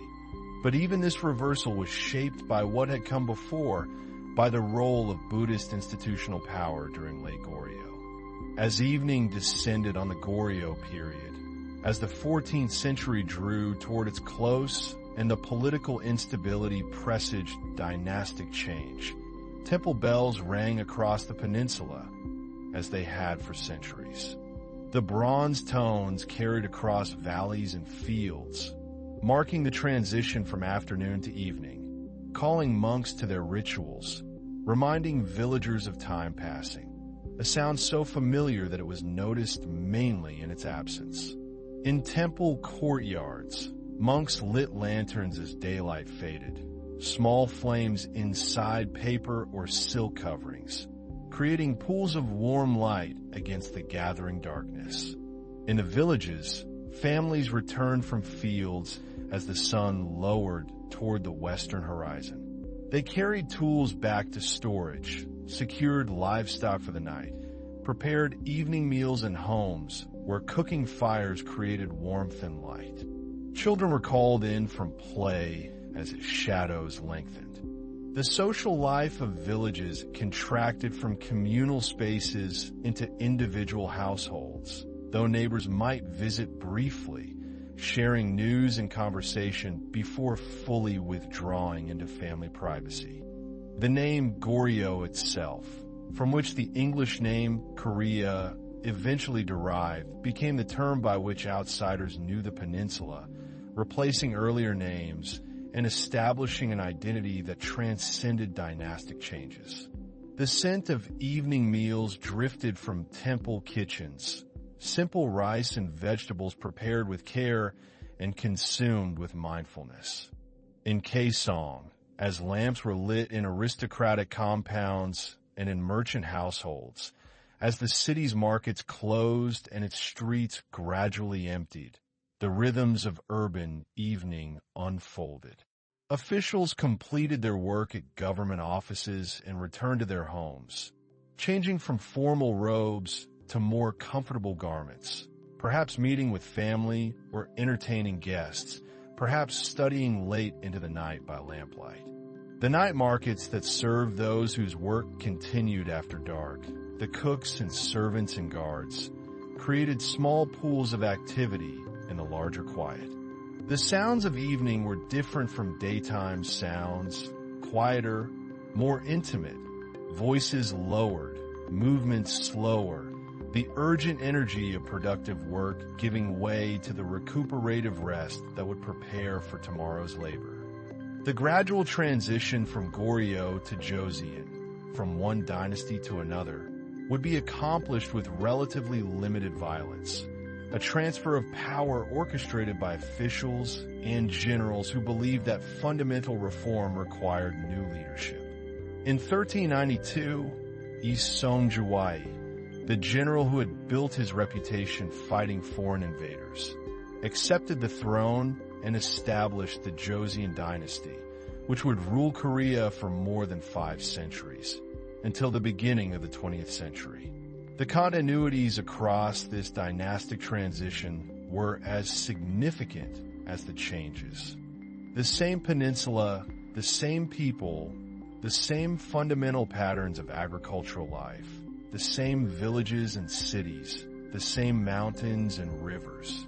The palace, always somewhat separate from the rest of the city, maintained its own rhythms, guards changing shifts, night watchmen beginning their patrols, officials on duty attending to whatever business required attention even in the evening hours.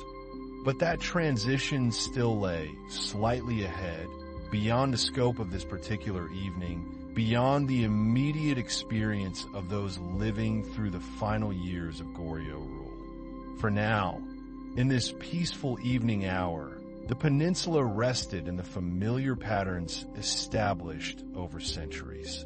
The mountains stood in their eternal stillness, their slopes dark against the darkening sky. What changed was primarily the political and ideological framework, the shift from Buddhism to Confucianism as the state ideology, the rise of new families to replace old aristocratic lineages, the establishment of a new capital at Hanyang, present-day Seoul. In a mountain temple, a monk completed the evening chanting and sat in meditation as darkness deepened around him. His breath moved slowly, his mind gradually stilling. The concerns of the day, settling like sediment in water left undisturbed. Outside the meditation hall, insects created their evening chorus, a sound so constant it became like silence. A breeze moved through pine branches, creating soft whispers. Somewhere in the distance, water trickled over stones, a mountain stream following its ancient course downward. The rivers flowed toward the sea, their surfaces reflecting the last light of day. The fields lay quiet, the crops growing slowly toward harvest, the earth patient and enduring beneath the passing seasons.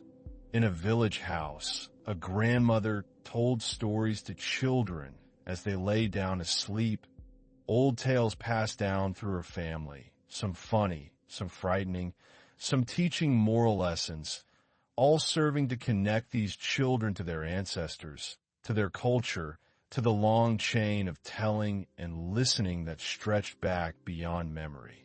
Her voice was soft and rhythmic, the words familiar from repetition, the stories a bridge between waking and sleeping, between the activities of day and the restoration of night.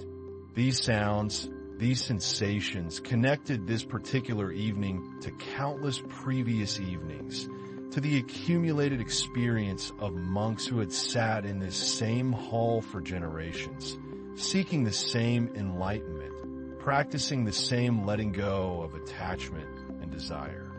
The lanterns in the temple courtyard burned lower as the night deepened, their paper coverings glowing softly, their flames steady in the still air. Gradually, one by one, they were extinguished by monks completing their evening duties before retiring to their cells.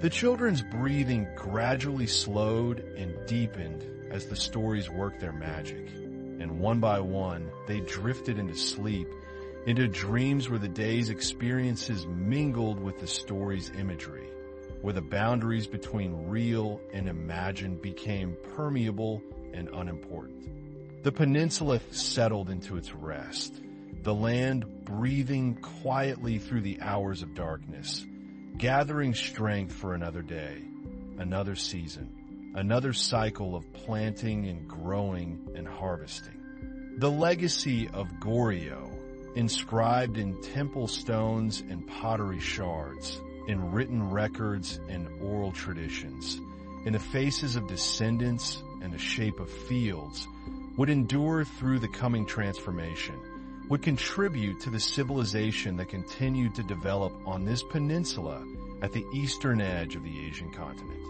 The pools of light contracted and disappeared, leaving only darkness and starlight, the great wheel of heaven turning slowly overhead, the same stars that had watched over the peninsula since before humans came, that would continue their eternal dance long after all the kingdoms and dynasties had faded into history. And so the light faded gently over the peninsula, the last glow of sunset replaced by the soft darkness of night, the sounds of day giving way to the quieter sounds of evening, and the entire land, from mountain temples to coastal villages, from the northern border to the southern islands, settled into peaceful rest, breathing slowly and deeply through the darkness. The ending of Goryeo was not an ending of Korean civilization, but simply another transition, another turning of the great wheel, another passage from day to evening to night, with the promise of morning always implicit in the darkness, with continuity underlying change, with the eternal returning through the forms of the temporary. Dreaming perhaps of all that had been and all that would be, the long story continuing, the land and people enduring, now and always, as the gentle night embraced them all in its soft, restful silence.